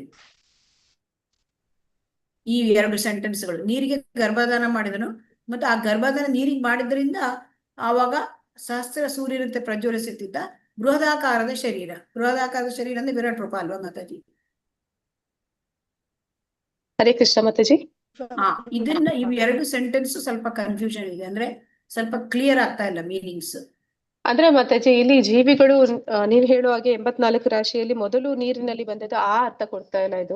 ಇದು ಗರ್ಭೋದಕಶಾಹಿ ವಿಷ್ಣುವನ್ನೇ ಸೂಚಿಸ್ತಾ ಇದೆ. ಗರ್ಭೋದಕಶಾಹಿ ವಿಷ್ಣು, ಆ ಜೀವಿಗಳು ಅವನಲ್ಲಿ ಇದಾರೀಗ, ಅವ್ರೀಗ ವ್ಯಕ್ತ ರೂಪಕ್ಕೆ ಬರ್ತಾರೆ. ಜೀವಿಗಳನ್ನ ಸ್ವತಃ ನೀರಿಗೆ ಗರ್ಭಧಾನ ಮಾಡ್ತಾನೆ ಅಂತ ಹಾಕಿದ್ದಾರೆ ಮಾತಾಜಿ. ಕನ್ಫ್ಯೂಷನ್ ಆಗಿರೋದಂದ್ರೆ ನೀರಿಗೆ ಗರ್ಭಧಾನ ಮಾಡಿದಾನೆ, ಆ ನೀರಿನಿಂದ ಆ ಬೃಹತ್ ರೂಪ ಬರ್ತದೆ ಅಂತ ಹೇಳ್ತಾನೆ. ಅಂದ್ರೆ ಗರ್ಭೋದಕಶಾಹಿ ವಿಷ್ಣು ಈಗ ಆ ನೀರಿನಲ್ಲೇ ಇದ್ದಾನಲ್ಲ ಮಾತಾಜಿ, ಅವನಲ್ಲಿ ಜೀವಿಗಳಿದ್ದಾರೆ. ಅವನಲ್ಲಿ ಜೀವಿಗಳಿದ್ದಾರೆ, ಅದು ಅವನಿಂದನೇ ಬರ್ತಕ್ಕಂಥದ್ದು. ಈ ಗರ್ಭೋದಕಶಾಹಿಯಿಂದ ನೀರಿಗೆ ಗರ್ಭಧಾನ ಮಾಡ್ತಾನೆ ಮೊದಲು ಅಂತ ಹೇಳ್ತಾನೆ. ಆಮೇಲೆ ಆ ನೀರಿನಿಂದ ಗರ್ಭಧಾನ ಮಾಡಿದ ಪ್ರಕ್ರಿಯೆಯಿಂದಾಗಿ ಬೃಹತ್ ಬ್ರಹ್ಮ ಅದ ರೂಪ ಬಂತು. ಅಂದ್ರೆ ಅದು ವಿರಾಟ್ ರೂಪ ಅಲ್ವಾ ಒಂದು? ಸೂರ್ಯರಂತೆ ಪ್ರಜ್ವಲಿಸುತ್ತಿದ್ದ ಬೃಹದಾಕಾರದ ದೇಹವೊಂದು ಕಾಣಿಸಿಕೊಂಡಿತ್ತು. ಇದು ಗರ್ಭೋದಕಶಾಹಿ ವಿಷ್ಣು ಕಾಣಿಸ್ಕೊಳ್ತಾ ಇರೋದು ಮಾತಾಜಿ. ಆ ಬೃಹತ್ ದೇಹದಲ್ಲಿ ಸೃಷ್ಟಿಯ ತತ್ವವಾದ ಬ್ರಹ್ಮನು ಇದ್ದ. ಅಂದ್ರೆ ಗರ್ಭೋದಕಶಾಹಿ ವಿಷ್ಣುವಿನ ಉಕ್ಕಳ ಬಳಿಯಿಂದ ಅಲ್ಲಿ ಬ್ರಹ್ಮ ಬರ್ತಾ ಇದ್ದಾನೆ. ಅಂದ್ರೆ ಈಗ ಶರೀರ ಅಂದ್ರೆ ಯಾವುದು? ಅದು ಮತ್ತೆ ಇಲ್ಲಿ ಗರ್ಭೋದಕಶಾಹಿ ಇದು ಹೋಗಿದೆ, ಸ್ಕ್ರೀನ್ ಶೇರಿಂಗ್ ಹೋಗಿದೆ. ಸಾರಿ ಮಾತಾಜಿ. ಅದು ಶೇರ್ ಮಾಡಿ ಮಾತಾಜಿ, ನನ್ಗಿಲ್ಲ ಆಗ್ತಿಲ್ಲ, ಹೋಯ್ತು ನೆಟ್ವರ್ಕ್ ಅಲ್ಲಿ. ಅಂದ್ರೆ ಇಲ್ಲಿ ಆ ಬೃಹದಾಕಾರದ ಶರೀರ ಅಂದ್ರೆ ವಿರಾಟ್ ರೂಪ ಅಲ್ವಾ? ಇಲ್ಲ ಮಾತಾಜಿ, ಇದು ಮತ್ತೆ ಗರ್ಭೋದಕಶಾಹಿ ವಿಷ್ಣುವಿನ ವಿರಾಟ್ ರೂಪ ಅಲ್ಲ, ಸೃಷ್ಟಿಯ ತತ್ವವಾದ ಬ್ರಹ್ಮನು ಬೃಹದಾಕಾರ. ಅಂದ್ರೆ ಈ ಬೃಹದಾಕಾರದ ರೂಪ ಗರ್ಭೋದಕಶಾಹಿ ವಿಷ್ಣುವ? ಹೌದು ಮಾತಾಜಿ, ಗರ್ಭೋದಕಶಾಹಿ ವಿಷ್ಣು ಚಿಕ್ಕದಾಗಿರ್ಲಿಲ್ಲ. ಅದೇ ಗರ್ಭೋದಕಶಾಹಿ ವಿಷ್ಣು ಚಿಕ್ಕದಾಗಿರೋದಕ್ಕೆ ಸಾಧ್ಯ ಇಲ್ಲ. ಯಾಕಂದ್ರೆ ನಮ್ಮ 7 ಬ್ರಹ್ಮಾಂಡಗಳು, ಅಂದ್ರೆ 7 ಏನು ಲೋಕಗಳಿದೆ, ಅದು ಆ ಗರ್ಭೋದಕಶಾಹಿ ವಿಷ್ಣುವಿನ ಒಕ್ಕಳ ಬಳ್ಳಿಯಲ್ಲಿ ಬರುತ್ತೆ. ಮೇಲ್ಗಡೆ ಬ್ರಹ್ಮ ಇದ್ದಾನೆ ಕಮಲದಲ್ಲಿ, ಆ ಕಮಲದ ದಂಟೇನಿದೆ ಅಲ್ಲಿ 7 ಬರುತ್ತೆ. ಆ 7 ಲೋಕಗಳು ಬರ್ತಾ ಇದೆ ಅಂದ್ರೆ ಅದನ್ನ ಹೊತ್ಕೊಂಡಿರುವಂತ ಗರ್ಭೋದಕಶಾಹಿ ವಿಷ್ಣು ಅವನು ಬೃಹದಾಕಾರದಲ್ಲಿಯೇ ಇದ್ದಾನೆ. ನೋಡಿ ಮಾತಾಜಿ, ಅದರ ಆ ಬೃಹದಾಕಾರದ ಅವನಿದ್ರೆ ಹಾಗಾದ್ರೆ ವಿರಾಟ್ ರೂಪ ಮಾಡುವಂತಹ ಒಂದು ಅವಶ್ಯಕತೆ ಇರುತ್ತೆ. ಅವನೇ ಬೃಹದಾಕಾರವಾಗಿದ್ದಾರೆ. ಹೌದು ಮಾತಾಜಿ, ಅವನೇ ಬೃಹದಾಕಾರವಾಗಿದ್ದಾನೆ. ಇಲ್ಲಿ ಭಗವಂತ ಆ ವಿರಾಟ್ ರೂಪನ ತೋರಿಸುವಾಗ ಆ ಸಮಯಕ್ಕೆ ಅಷ್ಟೇ ಅವನು ತೋರಿಸ್ತಾನ, ಆ ತರ ಇದೀನಿ ಅಂದ್ರೆ ಇಲ್ಲಿ ಪರಮಾತ್ಮನಾಗಿ ನಾ ಎಲ್ಲವನ್ನ ವ್ಯಾಪಿಸ್ಕೊಂಡು ಇದೀನಿ ಅಂತ ತೋರಿಸ್ತಾರೆ. ಪರಮಾತ್ಮ 9 ಇಂಚು ಅಂತ ಹಾಕಿದಾರಲ್ವಾ ಮಾತಾಜಿ? ಪರಮಾತ್ಮ ಅವನು ಅಲ್ಲಿ ನೋಡಿ ಮತ್ತೊಂದ್ ಕಡೆ ಹಾಕಿರ್ತಾರೆ, ಪರಮಾತ್ಮ 9 ಇಂಚು ಅಂತ ಹಾಕಿರ್ತಾರೆ. ಅದು ಅವನು ಜೀವಿಯ ಒಳಗಡೆ ಇದ್ದಾಗ ಮಾತಾಜಿ. ಅದೇ ಸಮಯದಲ್ಲಿ ಅವನು ಅವನು ಬ್ರಹ್ಮಾಂಡವನ್ನು ಜೀವಿ ಅಲ್ಲ, ಅವನು ಆವರಿಸ್ತಿರ್ತಾನಲ್ಲ. ಜೀವಿ. ಗರ್ಭೋದಕಶಾಹಿ ವಿಷ್ಣು ಜೀವಿ ಒಳಗೆ ಇರುವುದಿಲ್ಲ. ಕ್ಷೀರೋದಕಶಾಹಿ ವಿಷ್ಣು ಮಾತ್ರ ಜೀವಿ ಒಳಗೆ ಇರ್ತಾನೆ. ಅವನು ಬ್ರಹ್ಮಾಂಡಕ್ಕೆ ಅವನು ಅವನು ಪರಮಾತ್ಮ. ಆ ಬ್ರಹ್ಮಾಂಡಕ್ಕೆ ಪರಮಾತ್ಮ. ಅವನು ಜೀವಿ ಒಳಗೆ ಅವನು ಇರೋದಿಲ್ಲ. ಅವನು ಕ್ಷೀರೋದಕಶಾಹಿ ವಿಷ್ಣು ಇರ್ತಾನಲ್ವಾ. ಈ ಒಂದು ಸೆಂಟೆನ್ಸ್ಗಳು ಸ್ವಲ್ಪ ನನಗೆ ಅರ್ಥ ಆಗ್ಲಿಕ್ಕೆ ಸ್ವಲ್ಪ ಪ್ರಾಬ್ಲಮ್ ಆಗ್ತಾ ಇದೆ ಅಷ್ಟೇ, ಇವೆರಡು ಸೆಂಟೆನ್ಸ್. ಮಾತಾಜಿ ಅದು ಇಂಗ್ಲಿಷ್ ಅಲ್ಲಿ ಕೂಡ ಅದೇ ರೀತಿ ಉಂಟಾ? ಏನು ಉಂಟು ಅಂತ ಗೊತ್ತಿಲ್ಲ ಮಾತಾಜಿ, ಇಂಗ್ಲಿಷ್ ಅಲ್ಲಿ ನಾನು ತೆಗೆದು ನೋಡಿಲ್ಲ. ಅದ್ರಲ್ಲೂ ಇದಕ್ಕೂ ಸ್ವಲ್ಪ ವ್ಯತ್ಯಾಸಗಳು ಏನಾದ್ರು ಬಂದ್ರೆ? ವ್ಯತ್ಯಾಸಗಳು ಬರುತ್ತೆ. ಅದಕ್ಕೆ ನಾನು ಹೇಳ್ತಾ ಇರೋದು, ಇವು ಎರಡು ಸೆಂಟೆನ್ಸ್ ಅಲ್ಲಿ ನೀರಿಗೆ ಗರ್ಭಾಧಾನ ಮಾಡಿದನು ಮತ್ತು ಆ ನೀರಿನಿಂದ ಬೃಹದಾಕಾರದ ರೂಪ ಬಂತು. ಬೃಹದಾಕಾರದ ರೂಪ ಅಂದ್ರೆ ವಿರಾಟ್ ರೂಪ ಅಲ್ವಾ ಮಾತಾಜಿ? ನಾಳೆ ನೀವು ಇಂಗ್ಲಿಷ್ ಬುಕ್ ಅಲ್ಲಿ ನೋಡಿ ಮಾತಾಜಿ, ಆಗ ಅದಕ್ಕೆ ಸರಿಯಾದ ನಮ್ಗೆ ನೋಡಿ ಅದೇ ತರ ಇದೆ. ಇಂಗ್ಲಿಷ್ ಬುಕ್ ಅಲ್ಲೂ ಅದೇ ತರ ಇದೆ ಮಾತಾಜಿ. ನಾನು ಇಲ್ಲೇ ನೋಡ್ತೇನೆ Mataji. Desire to expand himself into the many living entities, and with such a desire he first created a vast expanse of water within the universal space, and then impregnated the water with living entities ಅಂತಾನೆ ಇದೆ ಮಾತಾಜಿ. ಅದೇ ತರನೇ ಇನ್ನೊಮ್ಮೆ ಓದಿ ಮಾತಾಜಿ, ಅದು ಇನ್ನೊಮ್ಮೆ ಓದಿ. Within the universal space and then impregnated the water within living entities. ಇದೇ ತರನೇ ಇದೆ. Impregnated the water ಅಂತ ಬರ್ತದೆ. ಗರ್ಭಧಾನ. By that process of impregnation, a massive body appeared, blazing like 1,000 suns, and in that body was the first creative principle Brahma. ಏನಿದೆಲ್ಲ ಕನ್ನಡದಲ್ಲಿ ಅದೇ English ಅಲ್ಲಿ ಇದೆ. ಹೌದು. ವಿರಾಟ್ ರೂಪ ಅಂತ ನನಗೆ ಇದು ಒಂಥರ, ಯಾಕಂದ್ರೆ ಬೃಹದಾಕಾರದ ರೂಪ ಅಂದ್ರೆ ವಿರಾಟ್ ರೂಪವೇ ಅಲ್ವಾ. ಗರ್ಭೋದಕಶಾಹಿ ವಿಷ್ಣುಗೆ ಬೃಹದಾಕಾರದ ರೂಪ ಅಂತ ಕರೆಯೋದಿಲ್ಲ, ಜೈಗ್ಯಾಂಟಿಕ್ ಫಾರ್ಮ್ ಅಂತ ಕರೆಯೋದಿಲ್ಲ. ಅಲ್ಲಿ ಜೈಗ್ಯಾಂಟಿಕ್ ಫಾರ್ಮ್ ಅಂತ ಕೊಟ್ಟಿದಾರ ಮಾತಾಜಿ? ಇಲ್ಲ. Blessing like 1,000 sun, and that body was the first creative principle Brahma. ಅಷ್ಟೇ, ಆ ತರ ಇದೆ. ಇದೆಲ್ಲ ಸ್ವಲ್ಪ ಇದೊಂದು ಸ್ವಲ್ಪ ವಿರಾಟ್ ರೂಪ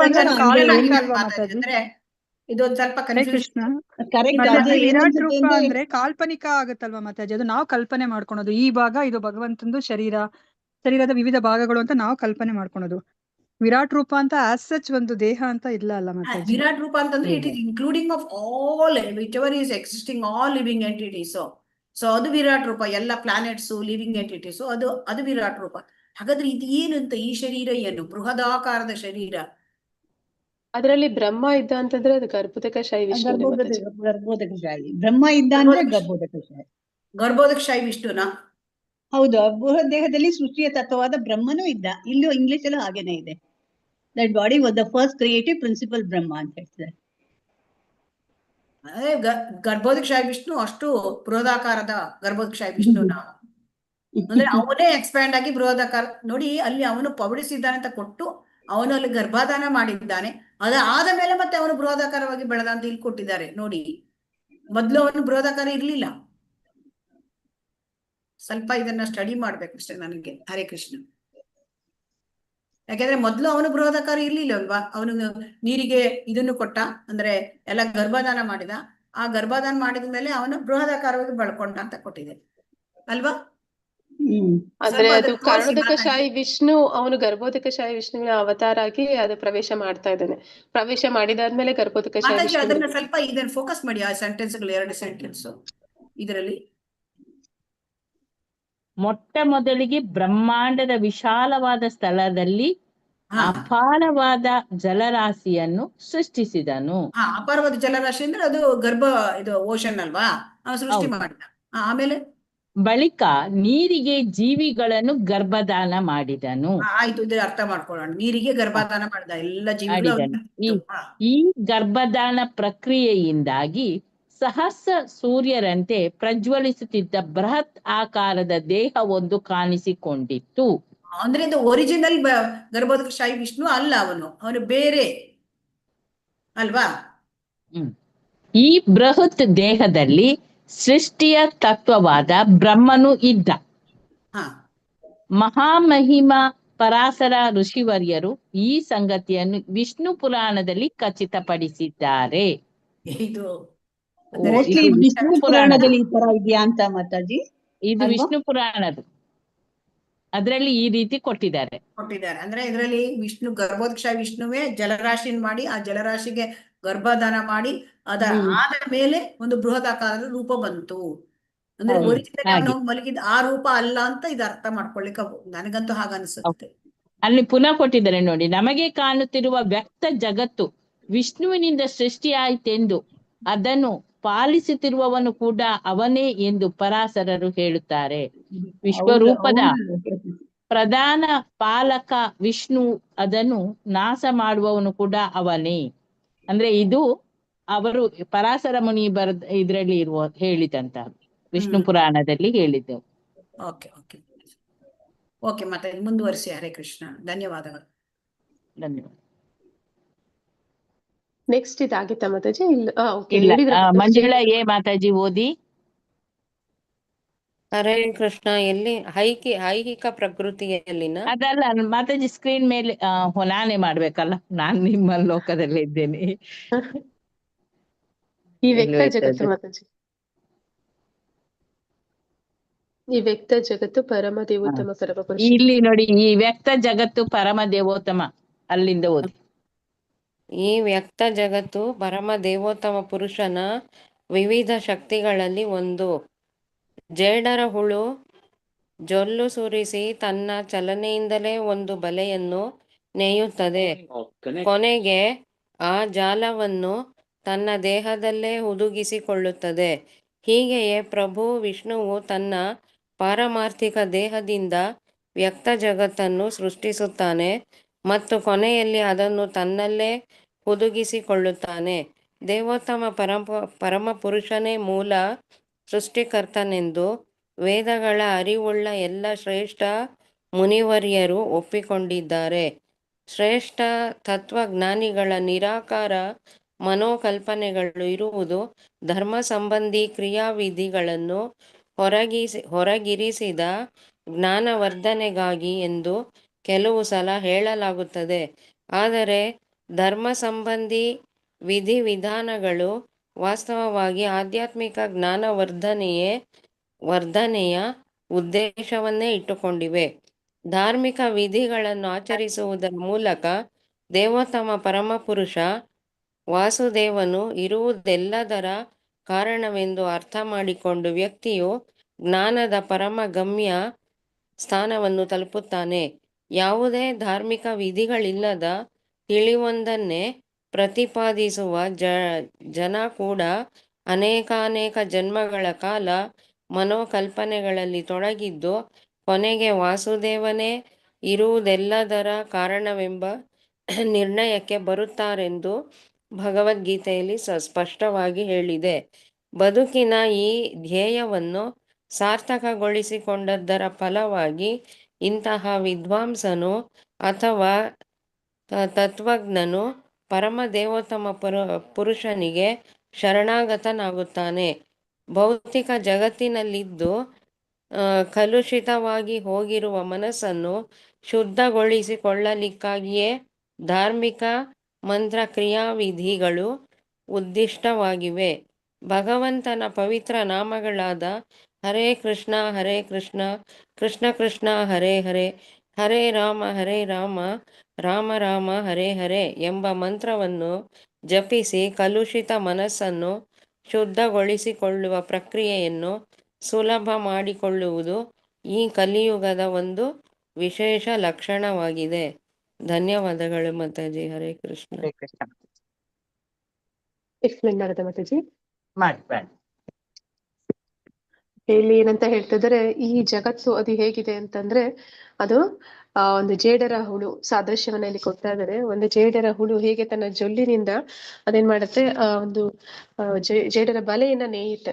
ಮತ್ತೆ ಅದೇನ್ ಮಾಡುತ್ತೆ, ಅದೇ ಜಾಲ, ಅದೇನು ಜೇಡರ ಬಲೆ ಮಾಡಿದೆ ಅದನ್ನ ತನ್ನೊಳಗಡೆನೆ ಮತ್ತೆ ಉದುಗಿಸಿಕೊಳ್ಳುತ್ತೆ. ಅಂದ್ರೆ ಅದ ಸೃಷ್ಟಿನೂ ಮಾಡುತ್ತೆ, ಅದನ್ನ ಮತ್ತೆ ತನ್ನ ದೇಹದಲ್ಲಿ ಅದು ಮತ್ತೆ ಇರಿಸ್ಕೊಳ್ಳುತ್ತೆ. ಹೀಗೇನೆ ಈ ಭಗವಂತ ಅಂದ್ರೆ ವಿಷ್ಣು ಏನ್ ಮಾಡ್ತಾ ಇದ್ದಾನೆ, ಅವನು ಎಲ್ಲದಕ್ಕೂ ಮೂಲ ಕಾರಣನಾಗಿದ್ದಾನೆ. ಅವನು ಈ ಒಂದು ಇಡೀ ಬ್ರಹ್ಮಾಂಡವನ್ನ ಸೃಷ್ಟಿ ಮಾಡ್ತಾನೆ, ಎಲ್ಲ ಜೀವಿಗಳನ್ನ ಸೃಷ್ಟಿ ಮಾಡ್ತಾನೆ. ಆಮೇಲೆ ಏನ್ ಮಾಡ್ತಾನೆ, ಅದನ್ನ ಪಾಲಕನು ಅವನೇ, ಮತ್ತೆ ಅದನ್ನ ನಾಶ ಮಾಡೋನು ಅವನೇ. ಹಾಗೆ ಅವೆಲ್ಲವೂ ಕೂಡ ಮತ್ತೆ ಅವನ ದೇಹದಲ್ಲಿ ಹೋಗಿ ಸೇರ್ಕೊಳ್ಳುತ್ತೆ. ಅಂದ್ರೆ ಈ ವ್ಯಕ್ತ ಜಗತ್ತಿರ್ಬೋದು ಅಥವಾ ಜೀವಿಗಳಿರ್ಬೋದು, ಎಲ್ಲರೂ ಕೂಡ ಅವನ ದೇಹವನ್ನೇ ಸೇರ್ತಾರೆ. ಆ ಒಂದು ಸಾದೃಶ್ಯದ ಹೋಲಿಕೆ ಮೂಲಕ ನಮ್ಗೆ ತಿಳಿಸ್ಕೊಡ್ತಾ ಇದ್ದಾರೆ. ಇಲ್ಲಿ ಏನಂತ ಹೇಳ್ತಾ ಇದ್ದಾರೆ ಅಂದ್ರೆ, ದೇವೋತ್ತಮ ಪರಮಪುರುಷನೇ ಮೂಲ ಸೃಷ್ಟಿಕರ್ತನೆಂದು ವೇದಗಳ ಅರಿವುಳ್ಳ ಎಲ್ಲ ಶ್ರೇಷ್ಠ ಮುನಿವರಿಯರು ಒಪ್ಪಿಕೊಂಡಿದ್ದಾರೆ. ಅಂದ್ರೆ ಮನುಸ್ಮೃತಿಯ ಮೂಲಕ ಮನು ಆಗಿರ್ಬೋದು, ಅಥವಾ ಇಲ್ಲಿ ಪರಾಶರ ಮುನಿಗಳು ಪದ್ಮಪುರಾಣದ ಮೂಲಕ ಅವರು ಕೂಡ ಅದನ್ನೇ ಹೇಳ್ತಾ ಇದ್ದಾರೆ. ಹೀಗೆ ಎಲ್ಲ ಏನು ಸೃಷ್ಟಿ ಸ್ಥಿತಿ ಲಯಗಳು ಆಗ್ತಿದೆ, ವಾಸ್ತವದಲ್ಲಿ ಆಗ್ತಾ ಇರುವಂತದ್ದು ಮಹಾವಿಷ್ಣು ಅವನಿಂದ ಅಂತ ಇಲ್ಲಿ ಹೇಳ್ತಾ ಇದ್ದಾರೆ. ಶ್ರೇಷ್ಠ ತತ್ವಜ್ಞಾನಿಗಳು ನಿರಾಕಾರ ಮನೋಕಲ್ಪನೆಗಳು ಇರುವುದು ಧರ್ಮ ಸಂಬಂಧಿ ಕ್ರಿಯಾವಿಧಿಗಳನ್ನು ಹೊರಗಿರಿಸಿದ ಜ್ಞಾನವರ್ಧನೆಗಾಗಿ ಎಂದು ಕೆಲವು ಸಲ ಹೇಳಲಾಗುತ್ತದೆ. ಈ ನಿರಾಕಾರವಾದಿಗಳು ಏನ್ ಮಾಡ್ತಾರೆ ಅಂದ್ರೆ, ತತ್ವಜ್ಞಾನಿಗಳು ಅಂದ್ರೆ ಫಿಲಾಸಫಿ ಅವರು ಒಪ್ಕೋತಾರೆ, ಆದ್ರೆ ಧರ್ಮ ಆಚರಣೆ ಮಾಡೋದಿಲ್ಲ. ಅದನ್ನೇ ಪ್ರಭುಪಾದ್ರು ಹೇಳಿದ್ರು. ಏನಂತ ಹೇಳ್ತಾರೆ, ರಿಲಿಜಿಯನ್ ವಿತೌಟ್ ಫಿಲಾಸಫಿ, ಅದೊಂದು ಸೆಂಟಿಮೆಂಟ್ ಅಂತ ಹೇಳ್ತಾರೆ. ಅದೇ ರೀತಿ ಫಿಲಾಸಫಿ ವಿತೌಟ್ ರಿಲಿಜಿಯನ್, ಮತ್ತೆ ರಿಲಿಜಿಯನ್ ವಿತೌಟ್ ಫಿಲಾಸಫಿ ಅದು ಸೆಂಟಿಮೆಂಟ್. ವಿತೌಟ್ ರಿಲಿಜಿಯನ್ ಬರೀ ಫಿಲಾಸಫಿ ಅನ್ನುವಂಥದ್ದು ಅದು ಮೆಂಟಲ್ ಸ್ಪೆಕ್ಯುಲೇಷನ್, ಅಂದ್ರೆ ಮಾನಸಿಕ ಊಹಾಪೋಹ ಅನ್ನುವಂಥದ್ದು. ಹಾಗೆ ಇಲ್ಲಿ ಯಾರು ನಿರಾಕಾರವಾದಿಗಳಿದ್ದಾರೆ ಅವ್ರು ಮಾಡುವಂಥದ್ದೆಲ್ಲ ಮಾನಸಿಕ ಊಹಾಪೋಹಗಳು. ಅದಕ್ಕಾಗಿ ಅವ್ರು ಏನ್ ಮಾಡ್ತಾರೆ, ಆಚರಣೆ ಮಾಡೋದಿಲ್ಲ, ಆಚರಣೆನ ಬಿಟ್ಟು ಬಿಡ್ತಾರೆ. ಆಚರಣೆನ ಬಿಟ್ರೇನೆ ಈ ಜ್ಞಾನ ಅನ್ನುವಂಥದ್ದು ಅಂತ ಇಲ್ಲಿ ವಾದ ಮಾಡ್ತಾರೆ. ಆದ್ರೆ ಧರ್ಮ ಸಂಬಂಧಿ ವಿಧಿವಿಧಾನಗಳು ವಾಸ್ತವವಾಗಿ ಆಧ್ಯಾತ್ಮಿಕ ಜ್ಞಾನವರ್ಧನೆಯ ಉದ್ದೇಶವನ್ನೇ ಇಟ್ಟುಕೊಂಡಿವೆ. ಅಂದ್ರೆ ಯಾವಾಗ ನಾವು ಅದನ್ನ ಆಚರಣೆ ಮಾಡ್ತೀವಿ ಆಗ್ಲೇ ಆ ಒಂದು ತತ್ವ ಅನ್ನುವಂಥದ್ದು ಅದು ನಿಜವಾಗ್ಲೂ ಅದು ಪ್ರಾಯೋಗಿಕವಾಗಿ ಕಾರ್ಯರೂಪಕ್ಕೆ ಬರುವಂತದ್ದು.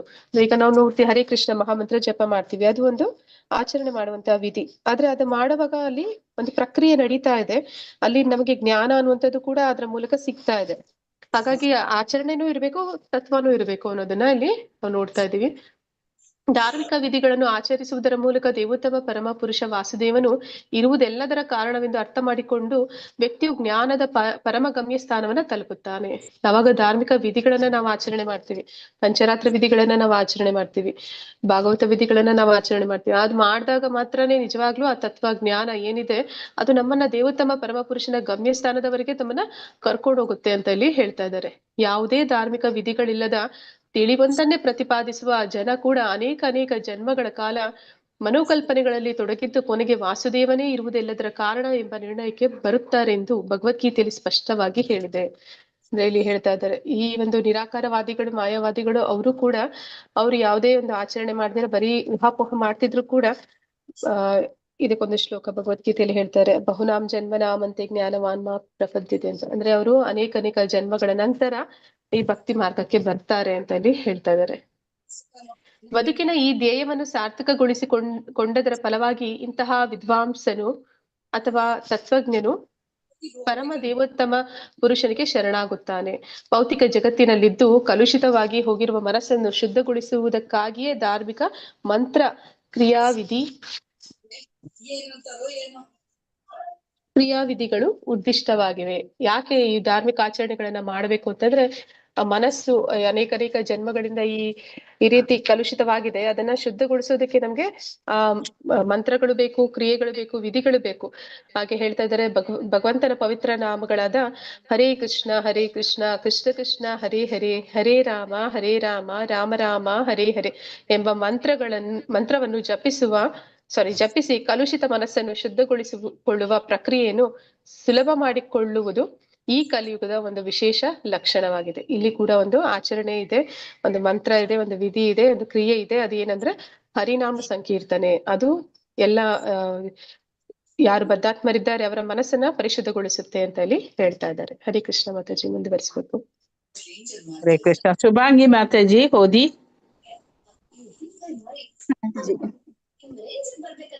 ಶುಭಾಂಗಿ ಮಾತಾಜಿ ಓದ್ತಾ ಇದ್ದೀನಿ ಮಾತಾಜಿ, ಕೇಳಿಸ್ತಿಲ್ವಾ? ಈಗ ಕೇಳಿಸ್ತದೆ, ಓದಿ. ಮಾತಾಜಿ, ಸರ್ವೇ ವೇದ ಯತ್ ಪದಂ ಆಮನಂತಿ ಉಪನಿಷತ್ತಲ್ಲಿ 1.2 ಸಕಲ ವೈದಿಕ ಜ್ಞಾನವು ದೇವೋತ್ತಮ ಪರಮ ಪುರುಷನ ಅರಿಸುತ್ತಿದೆ ಎಂಬುದಾಗಿ ಒಂದು ವೈದಿಕ ಕಟ್ಟಳೆ ಹೇಳುತ್ತದೆ. ಇದೇ ರೀತಿ ಇನ್ನೊಂದು ವೈದಿಕ ಅಣತೆಯು ನಾರಾಯಣ ಪರವೇದ, ಪರಮ ಪುರುಷ ನಾರಾಯಣನ್ನು ಅರ್ಥ ಮಾಡಿಕೊಳ್ಳುವುದೇ ಸಕಲ ವೇದಗಳ ಉದ್ದೇಶ ಎನ್ನುತ್ತದೆ. ವೇದಶ್ಚ ಸರ್ವೈ ಅಹಂ ಏವ ವೇದ್ಯ, ಎಲ್ಲಾ ವೇದಗಳಿಂದ ತಿಳಿದುಕೊಳ್ಳಬೇಕಾದದ್ದು ಕೃಷ್ಣನನ್ನೇ ಎಂದು ಹೇಳುವುದರ ಮೂಲಕ ಭಗವದ್ಗೀತೆಯು ಮೇಲಿನ ಅಭಿಪ್ರಾಯವನ್ನು ಸಮರ್ಥಿಸುತ್ತದೆ.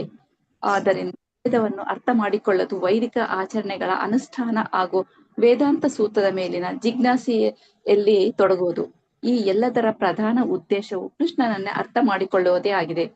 ಮಾಯಾವಾದಿಯ ಶೂನ್ಯವಾದವನ್ನು ಮತ್ತು ಪರಮ ದೇವೋತ್ತಮ ಪುರುಷನ ಅಸ್ತಿತ್ವರಹಿತ್ಯವನ್ನು ಒಪ್ಪಿಕೊಳ್ಳುವುದು ವೇದಾಧ್ಯಯನವನ್ನೇ ನಿರಾಕರಿಸಿದ ಹಾಗಾಗುತ್ತದೆ. ಮಾಯಾವಾದಿ ಮನೋಕಲ್ಪನೆಗಳು ವೇದ ನಿರ್ಣಯವನ್ನು ಖಂಡಿಸುವ ಗುರಿಯುಳ್ಳದ್ದಾಗಿವೆ. ಆದುದರಿಂದ ಯಾವುದೇ ಮಾಯಾವಾದಿ ಮನೋಕಲ್ಪನೆಯ ಬರಹಗಳು ವೇದಗಳ ಅಥವಾ ಪ್ರಮಾಣಭೂತ ಧರ್ಮ ಗ್ರಂಥಗಳ ತತ್ವಗಳಿಗೆ ವಿರುದ್ಧವಾದವುಗಳೆಂದು ಅರ್ಥ ಮಾಡಿಕೊಳ್ಳಬೇಕು. ಮಾಯಾವಾದಿಗಳು ಮನೋಕಲ್ಪನೆಗಳು ವೇದೋಕ್ತ ತತ್ವಗಳನ್ನು ಅನುಷ್ಠಾನ ಮಾಡುವುದಿಲ್ಲವಾದ್ದರಿಂದ ಅವುಗಳ ನಿರ್ಣಯಗಳು ವೈದಿಕ ತತ್ವಗಳಿಗೆ ವಿರುದ್ಧವಾಗಿವೆ ಎಂದು ಪರಿಭಾವಿಸಬೇಕು. ವೈದಿಕ ತತ್ವಗಳ ಬೆಂಬಲ ಪಡೆಯದ ಯಾವುದೇ ತತ್ವವನ್ನು ಕಾಲ್ಪನಿಕ ಹಾಗೂ ಪ್ರಾಮಾಣಿಕ ರುಜುವಾತುಗಳಿಲ್ಲದೆಂದು ಪರಿಗಣಿಸಬೇಕು. ಆದುದರಿಂದ ವೈದಿಕ ಸಾಹಿತ್ಯದ ಮೇಲೆ ಬರುವ ಯಾವುದೇ ಮಾಯಾವಾದಿ ವಿವರಣೆಯನ್ನು ಒಪ್ಪಿಕೊಳ್ಳುವಂತಿಲ್ಲ. ಒಂದು ಅನಾಧಿಕೃತ ಗ್ರಂಥಗಳನ್ನೇ ಓದಿ ಮಾತಾಜಿ, ಅದು ಸ್ವಲ್ಪ ಬೇರುವುದು, ಅದನ್ನು ಓದಿಬಿಡಿ. ಒಂದು ಅನಾಧಿಕೃತ ಧರ್ಮ ಗ್ರಂಥವನ್ನು ಅಥವಾ ಹೆಸರಿಗೆ ಮಾತ್ರ ಧರ್ಮ ಗ್ರಂಥವನ್ನೇ ಮಾನ್ಯ ಮಾಡಿ ವೇದೋಕ್ತ ನಿರ್ಣಯವನ್ನು ರದ್ದು ಮಾಡಲು ಒಬ್ಬ ವ್ಯಕ್ತಿಯು ಪ್ರಯತ್ನಿಸಿದರೆ ಪರಮ ಸತ್ಯದ ಬಗೆಗೆ ಸರಿಯಾದ ನಿರ್ಣಯಕ್ಕೆ ಬರುವುದು ಆ ವ್ಯಕ್ತಿಗೆ ತುಂಬಾ ಕಷ್ಟವಾಗುತ್ತದೆ. ಪರಸ್ಪರ ವಿರುದ್ಧವಾದ ಎರಡು ಧರ್ಮಗ್ರಂಥಗಳನ್ನು ಸಮನ್ವಯ ಮಾಡಲು ಇರುವ ಮಾರ್ಗವೆಂದರೆ ವೇದಗಳ ಮೊರೆ ಹೋಗೋದೇ ಆಗಿದೆ. ಏಕೆಂದರೆ ವೇದೋಕ್ತ ನಿರ್ಣಯಗಳು ಇಂತಹ ಚರ್ಚೆಗಳಲ್ಲಿ ಕೊನೆಯ ಮಾತೊಂದು ಸರ್ವಜನ ಸಮ್ಮತಿ ಪಡೆದಿವೆ. ನಾವು ಒಂದು ನಿರ್ದಿಷ್ಟ ಗ್ರಂಥದ ಮೊರೆ ಹೊಕ್ಕಾಗ ಆ ಗ್ರಂಥವು ಪ್ರಮಾಣ ಗ್ರಂಥವಾಗಿರಬೇಕು ಮತ್ತು ಅಂತಹ ಪ್ರಮಾಣವಾಗಲು ಅದು ವೈದಿಕ ತತ್ವಗಳನ್ನೇ ಅನುಸರಿಸಿದ್ದಾಗಿರಬೇಕು. ತಾನು ತಯಾರಿಸಿದ ಬದಲು ಸಿದ್ಧಾಂತವನ್ನು ಯಾರೋ ಒಬ್ಬ ಪ್ರಸ್ತುತಪಡಿಸಿದರೆ ಆ ಗ್ರಂಥವು ನಿಷ್ಪ್ರಯೋಜಕವೆಂದು ತಾನೇ ಸಿದ್ಧ ಮಾಡಿ ಬಿಡ್ತವೆ. ಏಕೆಂದರೆ ವೈದಿಕ ಸತ್ಯವು ಸುಳ್ಳೆಂದು ಹೊರಡುವುದು ಯಾವುದೇ ಸಿದ್ಧಾಂತವು ತತ್ಕ್ಷಣವೇ ತನ್ನ ಅರ್ಥಹೀನತೆಯನ್ನು ಪ್ರಕಟಿಸಿ ಬಿಡುತ್ತದೆ. ತಾನು ಹಾಗೂ ಪರಾಶರರಿಂದ ಪರಂಪರೆಯಿಂದ ಬಂದ ಪ್ರಮಾಣವನ್ನು ವೇದಾನುಯಾಯಿಗಳು ಒಪ್ಪಿಕೊಳ್ಳುತ್ತಾರೆ. ಈ ಮಹಾಪುರುಷರ ಸಿದ್ಧಾಂತಗಳು ನಿಧೀಶ್ವರವಾದ ಕಪಿಲರನ್ನು ಮಾನ್ಯ ಮಾಡುವುದಿಲ್ಲ. ಏಕೆಂದರೆ ವೇದಗಳಲ್ಲಿ ಬರುವ ಕಪಿಲರೇ ಬೇರೆ. ಇವರು ಕರ್ದಮ ಹಾಗೂ ದೇವಹೂತಿಯರ ಮಗ. ನಾಸ್ತಿಕವಾದಿ ಕಪಿಲರು ಅಗ್ನಿಯ ಪೀಳಿಗೆಯವರು ಅಷ್ಟೇ ಅಲ್ಲ, ಬದ್ಧ ಜೀವಿಗಳಲ್ಲೊಬ್ಬರು. ಆದರೆ ಕರ್ದಮ ಮುನಿಯ ಮಗನಾದ ಕಪಿಲನು ವಾಸುದೇವನ ಅವತಾರವೆಂದು ಬಗೆಯಲಾಗಿದೆ. ದೇವೋತ್ತಮ ಪರಮ ಪುರುಷರಾದ ವಾಸುದೇವನು ಕಪಿಲರಾಗಿ ಅವತರಿಸಿ ಈಶ್ವರವಾದಿ ಸಾಂಖ್ಯ ದರ್ಶನದ ತಮ್ಮ ವಿಸ್ತರಣೆಯನ್ನು ಸಕಲ ದೇವತೆಗಳಿಗೂ ಆಸರೆ ಎಂಬ ಬ್ರಾಹ್ಮಣ ವರ್ಗದ ಜನರಿಗೆ ಧರ್ಮ ಬೋಧನೆ ಮಾಡುತ್ತಾರೆ ಎಂಬುದನ್ನು ಪದ್ಮಪುರಾಣದಲ್ಲಿ ಸಾಕ್ಷಿ ದೊರೆಯುತ್ತದೆ. ನಾಸ್ತಿಕವಾದ ಕಪಿಲರ ಸಿದ್ಧಾಂತವನ್ನು ವೇದೋಕ್ತ ತತ್ವಗಳನ್ನು ಅಲ್ಲಗಳೆಯುವ ಅನೇಕ ಉಕ್ತಿಗಳಿವೆ. ನಾಸ್ತಿಕ ಕಪಿಲರು ಕೃಷ್ಣ ದೇವೋತ್ತಮ ಪರಮ ಪುರುಷನೆಂದು ಒಪ್ಪಿಕೊಳ್ಳುವುದಿಲ್ಲ. ಜೀವೇ ಪರಮಪ್ರಭು ಎಂದು, ಜೀವಿಗಿಂತ ಮೇಲಾದವರು ಯಾರು ಇಲ್ಲವೆಂದು ಸಾಂಖ್ಯದ ಕಪಿಲರು ಹೇಳುತ್ತಾರೆ. ಬದ್ಧ ಜೀವನ ಹಾಗೂ ಮೋಕ್ಷಿತ ಬದುಕು ಎಂದು ಕರೆಸಿಕೊಳ್ಳುವ ವಿಷಯಗಳ ಬಗ್ಗೆ ಕಪಿಲರ ಗ್ರಹಿಕೆಗಳು ಲೌಕಿಕ ನೆಲೆಯವು ಅಲ್ಲದೆ ಚಿರಂಜೀವಿಯಾದ ಕಾಲನ ಪ್ರಾಮುಖ್ಯತೆಯನ್ನು ಕಪಿಲರು ನಿರಾಕರಿಸುತ್ತಾರೆ. ಈ ಎಲ್ಲಾ ನಿರುಕ್ತಿಗಳು ವೇದಾಂತ ಸೂತ್ರಗಳ ತತ್ವಗಳಿಗೆ ವಿರುದ್ಧವಾದವುಗಳು. ಹರೇ ಕೃಷ್ಣ ಮಾತಾಜಿ, ಧನ್ಯವಾದಗಳು. ಹರೇ ಕೃಷ್ಣ ಮಾತಾಜಿ. ಇಲ್ಲಿ ಏನಂತ ಹೇಳಿದ್ರೆ, ಸರ್ವೇ ವೇದ ಯತ್ ಪದಂ ಆಮನಂತಿ. ಕಠ ಉಪನಿಷತ್ತು 1.2.15 ಸಕಲ ವೈದಿಕ ಜ್ಞಾನವು ದೇವೋತ್ತಮ ಪರಮ ಪುರುಷನ್ನು ಅರಸುತ್ತಿದೆ ಎಂಬುದಾಗಿ ಒಂದು ವೈದಿಕ ಕಟ್ಟಲೆ ಹೇಳುತ್ತದೆ. ಅಂದ್ರೆ ಎಲ್ಲ ವೈದಿಕ ಜ್ಞಾನ ಅನ್ನುವಂಥದ್ದು ಅದು ದೇವೋತ್ತಮ ಪರಮ ಪುರುಷನಿಂದ ಬಂದಿರುವಂತದ್ದು ಅನ್ನೋದನ್ನ. ಮತ್ತೆ ಅದೇ ರೀತಿ ಇನ್ನೊಂದು ವೈದಿಕ ಆಣತಿಯು ನಾರಾಯಣ ಪರ ವೇದ, ಪರಮ ಪುರುಷ ನಾರಾಯಣನನ್ನು ಅರ್ಥ ಮಾಡಿಕೊಳ್ಳುವುದೇ ಸಕಲ ವೇದಗಳ ಉದ್ದೇಶ ಅಂತಾನು ಹೇಳ್ತಾ ಇದ್ದಾರೆ. ಅದೇ ರೀತಿ ಭಗವದ್ಗೀತೆಯಲ್ಲೂ ಕೂಡ ನಾವು ನೋಡ್ತೀವಿ, ವೇದೇಶ್ಯ ಸರ್ವೇ ಅಹಮೇವ ವೇದ್ಯ, ಎಲ್ಲ ವೇದಗಳಿಂದಲೂ ತಿಳಿಯಬೇಕಾದದ್ದು ಕೃಷ್ಣನನ್ನೇ ಎಂದು ಹೇಳುವುದರ ಮೂಲಕ ಭಗವದ್ಗೀತೆಯ ಮೇಲಿನ ಅಭಿಪ್ರಾಯವನ್ನೇ ಸಮರ್ಥಿಸುತ್ತದೆ. ಅಂದ್ರೆ ವೇದಗಳ ಉದ್ದೇಶ ಏನು ಅಂದ್ರೆ ಭಗವಂತನನ್ನ ನಮಗೆ ಪ್ರಸ್ತುತಪಡಿಸುವಂತದ್ದು. ಕೃಷ್ಣನನ್ನ ಏನು ನಾವು ಕೊನೆಯಲ್ಲಿ ಅವನಿಗೆ ಶರಣಾಗ್ತೀವಿ, ಅವನ ಭಕ್ತಿ ಸೇವೆನ ಪಡಿತೀವಿ, ಅವನಿಗೆ ನಾವು ಹತ್ತಿರ ಆಗ್ತೀವಿ. ಅದೇ ನಿಜವಾದ ವೇದಗಳ ಮೂಲ ಉದ್ದೇಶ. ಆದ್ದರಿಂದ ವೇದವನ್ನು ಅರ್ಥ ಮಾಡಿಕೊಳ್ಳುವುದು ವೈದಿಕ ಆಚರಣೆಗಳ ಅನುಷ್ಠಾನ ಹಾಗೂ ವೇದಾಂತ ಸೂತ್ರದ ಮೇಲಿನ ಜಿಜ್ಞಾಸೆಯಲ್ಲಿ ತೊಡಗುವುದು, ಈ ಎಲ್ಲದರ ಪ್ರಧಾನ ಉದ್ದೇಶ ಕೃಷ್ಣನನ್ನ ಅರ್ಥ ಮಾಡಿಕೊಳ್ಳುವುದೇ ಆಗಿದೆ. ಅಂದ್ರೆ ಇಲ್ಲಿ ಏನಂತ ಹೇಳ್ತಾ ಇದ್ದಾರೆ, ವೇದಗಳನ್ನ ತಿಳ್ಕೊಳ್ಳೋದ್ರ ಮೂಲಕನೂ ನಾವು ಭಗವಂತನನ್ನ ಪಡಿತೀವಿ. ವೈದಿಕ ಆಚರಣೆಗಳು ಕೂಡ ನಾವು ಮಾಡಬೇಕು, ಅನುಷ್ಠಾನ ಮಾಡಬೇಕು. ಮತ್ತೆ ವೇದಾಂತ ಸೂತ್ರದ ಮೇಲಿನ ಜಿಜ್ಞಾಸೆ, ಈಗ ಎಲ್ಲ ವೇದಾಂತ ಸೂತ್ರಗಳು ಏನಿದೆ ಅದಕ್ಕೇನೆ ವ್ಯಾಖ್ಯಾನಗಳನ್ನ ಒಂದು ಅಧಿಕೃತ ಪರಂಪರೆಯಲ್ಲಿ ಬಂದಂತ ಆಚಾರ್ಯರು ಅವುಗಳಿಗೆ ಬರೀತಾರೆ. ಅದನ್ನೇ ಭಾಷ್ಯ ಅಂತ ಕರೀತಾರೆ. ಎಲ್ಲದರ ಪ್ರಧಾನ ಉದ್ದೇಶ ಏನು ಅಂದ್ರೆ ಕೃಷ್ಣನನ್ನ ಅರ್ಥ ಮಾಡ್ಕೊಳ್ಳುವಂಥದ್ದು. ಮಾಯಾವಾದಿಯ ಶೂನ್ಯವಾದವನ್ನು ಮತ್ತು ಪರಮ ದೇವೋತ್ತಮ ಪರಮಪುರುಷನ ಅಸ್ತಿತ್ವ ರಾಹಿತ್ಯವನ್ನು ಒಪ್ಪಿಕೊಳ್ಳುವುದು ವೇದಾಧ್ಯಯನವನ್ನೇ ನಿರಾಕರಿಸಿದ ಹಾಗೆ ಆಗುತ್ತದೆ. ಅಂದ್ರೆ ಮಾಯಾವಾದಿಗಳು, ಶೂನ್ಯವಾದಿಗಳು ಏನ್ ಮಾಡ್ತಾರೆ, ಕೃಷ್ಣನನ್ನ ಅವ್ರು ಒಪ್ಕೊಳ್ಳೋದಿಲ್ಲ. ಅಂದ್ರೆ ಅವ್ರು ಏನ್ ಮಾಡ್ತಾ ಇದ್ದಾರೆ, ವೇದಗಳನ್ನ ಧಿಕ್ಕರಿಸ್ತಾ ಇದ್ದಾರೆ, ವೇದಗಳನ್ನ ನಿರಾಕರಿಸ್ತಾ ಇದ್ದಾರೆ ಅಂತ ಹೇಳಿ ಅದ್ರ ಅರ್ಥ. ಮಾಯಾವಾದಿ ಮನೋಕಲ್ಪನೆಗಳು ವೇದ ನಿರ್ಣಯಗಳನ್ನು ಖಂಡಿಸುವ ಗುರಿ ಉಳ್ಳವಾಗಿವೆ. ಆದ್ರೆ ಅವರು ಕೃಷ್ಣನನ್ನು ಒಪ್ತಾ ಇಲ್ಲ, ವೇದಗಳನ್ನು ಒಪ್ತಾ ಇಲ್ಲ. ಆದ್ದರಿಂದ ಯಾವುದೇ ಮಾಯಾವಾದಿ ಮನೋಕಲ್ಪನೆಯ ಬರಹಗಳು ವೇದಗಳ ಅಥವಾ ಪ್ರಮಾಣಭೂತ ಧರ್ಮಗ್ರಂಥಗಳ ತತ್ವಗಳಿಗೆ ವಿರುದ್ಧವಾದವುಗಳು ಎಂದು ಅರ್ಥ ಮಾಡಿಕೊಳ್ಳಬೇಕು. ಅಂದ್ರೆ ನಾ ಮಾಯಾವಾದಿ ಗ್ರಂಥಗಳು ಅಥವಾ ಯಾರಾದ್ರೂ ಆ ಒಂದು ಬರಹಗಳನ್ನ ಮಾಡಿದ್ರೆ ಅದನ್ನ ಓದ್ತೀವಿ ಅಂತಂದ್ರೆ ಅಲ್ಲಿ ಅದು ವೇದಗಳಿಗೆ ವಿರುದ್ಧವಾದ್ದೇ ಆಗಿರುತ್ತೆ. ಮತ್ತೆ ಅದು ಕೃಷ್ಣನನ್ನ ಎಲ್ಲೂ ಕೂಡ ಭಗವಂತ ದೇವೋತ್ತಮ ಪರಮ ಪುರುಷ ಅಂತ ಸ್ವೀಕಾರ ಮಾಡುವುದಿಲ್ಲ. ಮಾಯಾವಾದಿಗಳ ಮನೋಕಲ್ಪನೆಗಳು ವೇದೋಕ್ತ ತತ್ವಗಳನ್ನು ಅನುಷ್ಠಾನ ಮಾಡುವುದಿಲ್ಲವಾದ್ದರಿಂದ ಅವುಗಳ ನಿರ್ಣಯಗಳು ವೈದಿಕ ತತ್ವಗಳಿಗೆ ವಿರುದ್ಧವಾದವುಗಳೇ ಎಂದು ಪರಿಭಾವಿಸಬೇಕು. ಅಂದ್ರೆ ಅಲ್ಲಿ ವೇದಗಳಲ್ಲಿ ಹೇಳಿರುವಂತ ಯಾವುದೇ ತತ್ವಗಳ ಅನುಷ್ಠಾನ ಅಲ್ಲಿ ಆಗೋದಿಲ್ಲ. ಅವರು ಬರೀ ಊಹಾಪೋಹ ಮನೋಕಲ್ಪನೆಗಳಲ್ಲಿಯೇ ಇರ್ತಾರೆ. ಹಾಗಾಗಿ ಅವರು ವೈದಿಕ ತತ್ವಗಳಿಗೆ ವಿರುದ್ಧವಾಗಿಯೇ ಹೋಗ್ತಾ ಇರ್ತಾರೆ. ವೈದಿಕ ತತ್ವಗಳ ಬೆಂಬಲ ಪಡೆಯದ ಯಾವುದೇ ತತ್ವಗಳನ್ನು ಕಾಲ್ಪನಿಕ ಹಾಗೂ ಪ್ರಾಮಾಣೀಭೂತ ರುಜುವಾತುಗಳಿಲ್ಲದೆಂದು ಪರಿಗಣಿಸಬೇಕು. ಅದೆಲ್ಲವೂ ಕೂಡ ಮನೋಕಲ್ಪನೆಗಳು, ಮೆಂಟಲ್ ಸ್ಪೆಕ್ಯುಲೇಷನ್ ಅಷ್ಟೇ ಅಂತ ತಿಳಿಬೇಕು. ಮತ್ತೆ ಯಾವುದೇ ಒಂದು ಪ್ರಾಮಾಣಿತ ರುಜುವಾತುಗಳು ಅಲ್ಲಿ ಇಲ್ಲ, ಅಂದ್ರೆ ಅದೊಂದು ಅಧಿಕೃತವಾದದ್ದು ಅಲ್ಲ. ಆದ್ದರಿಂದ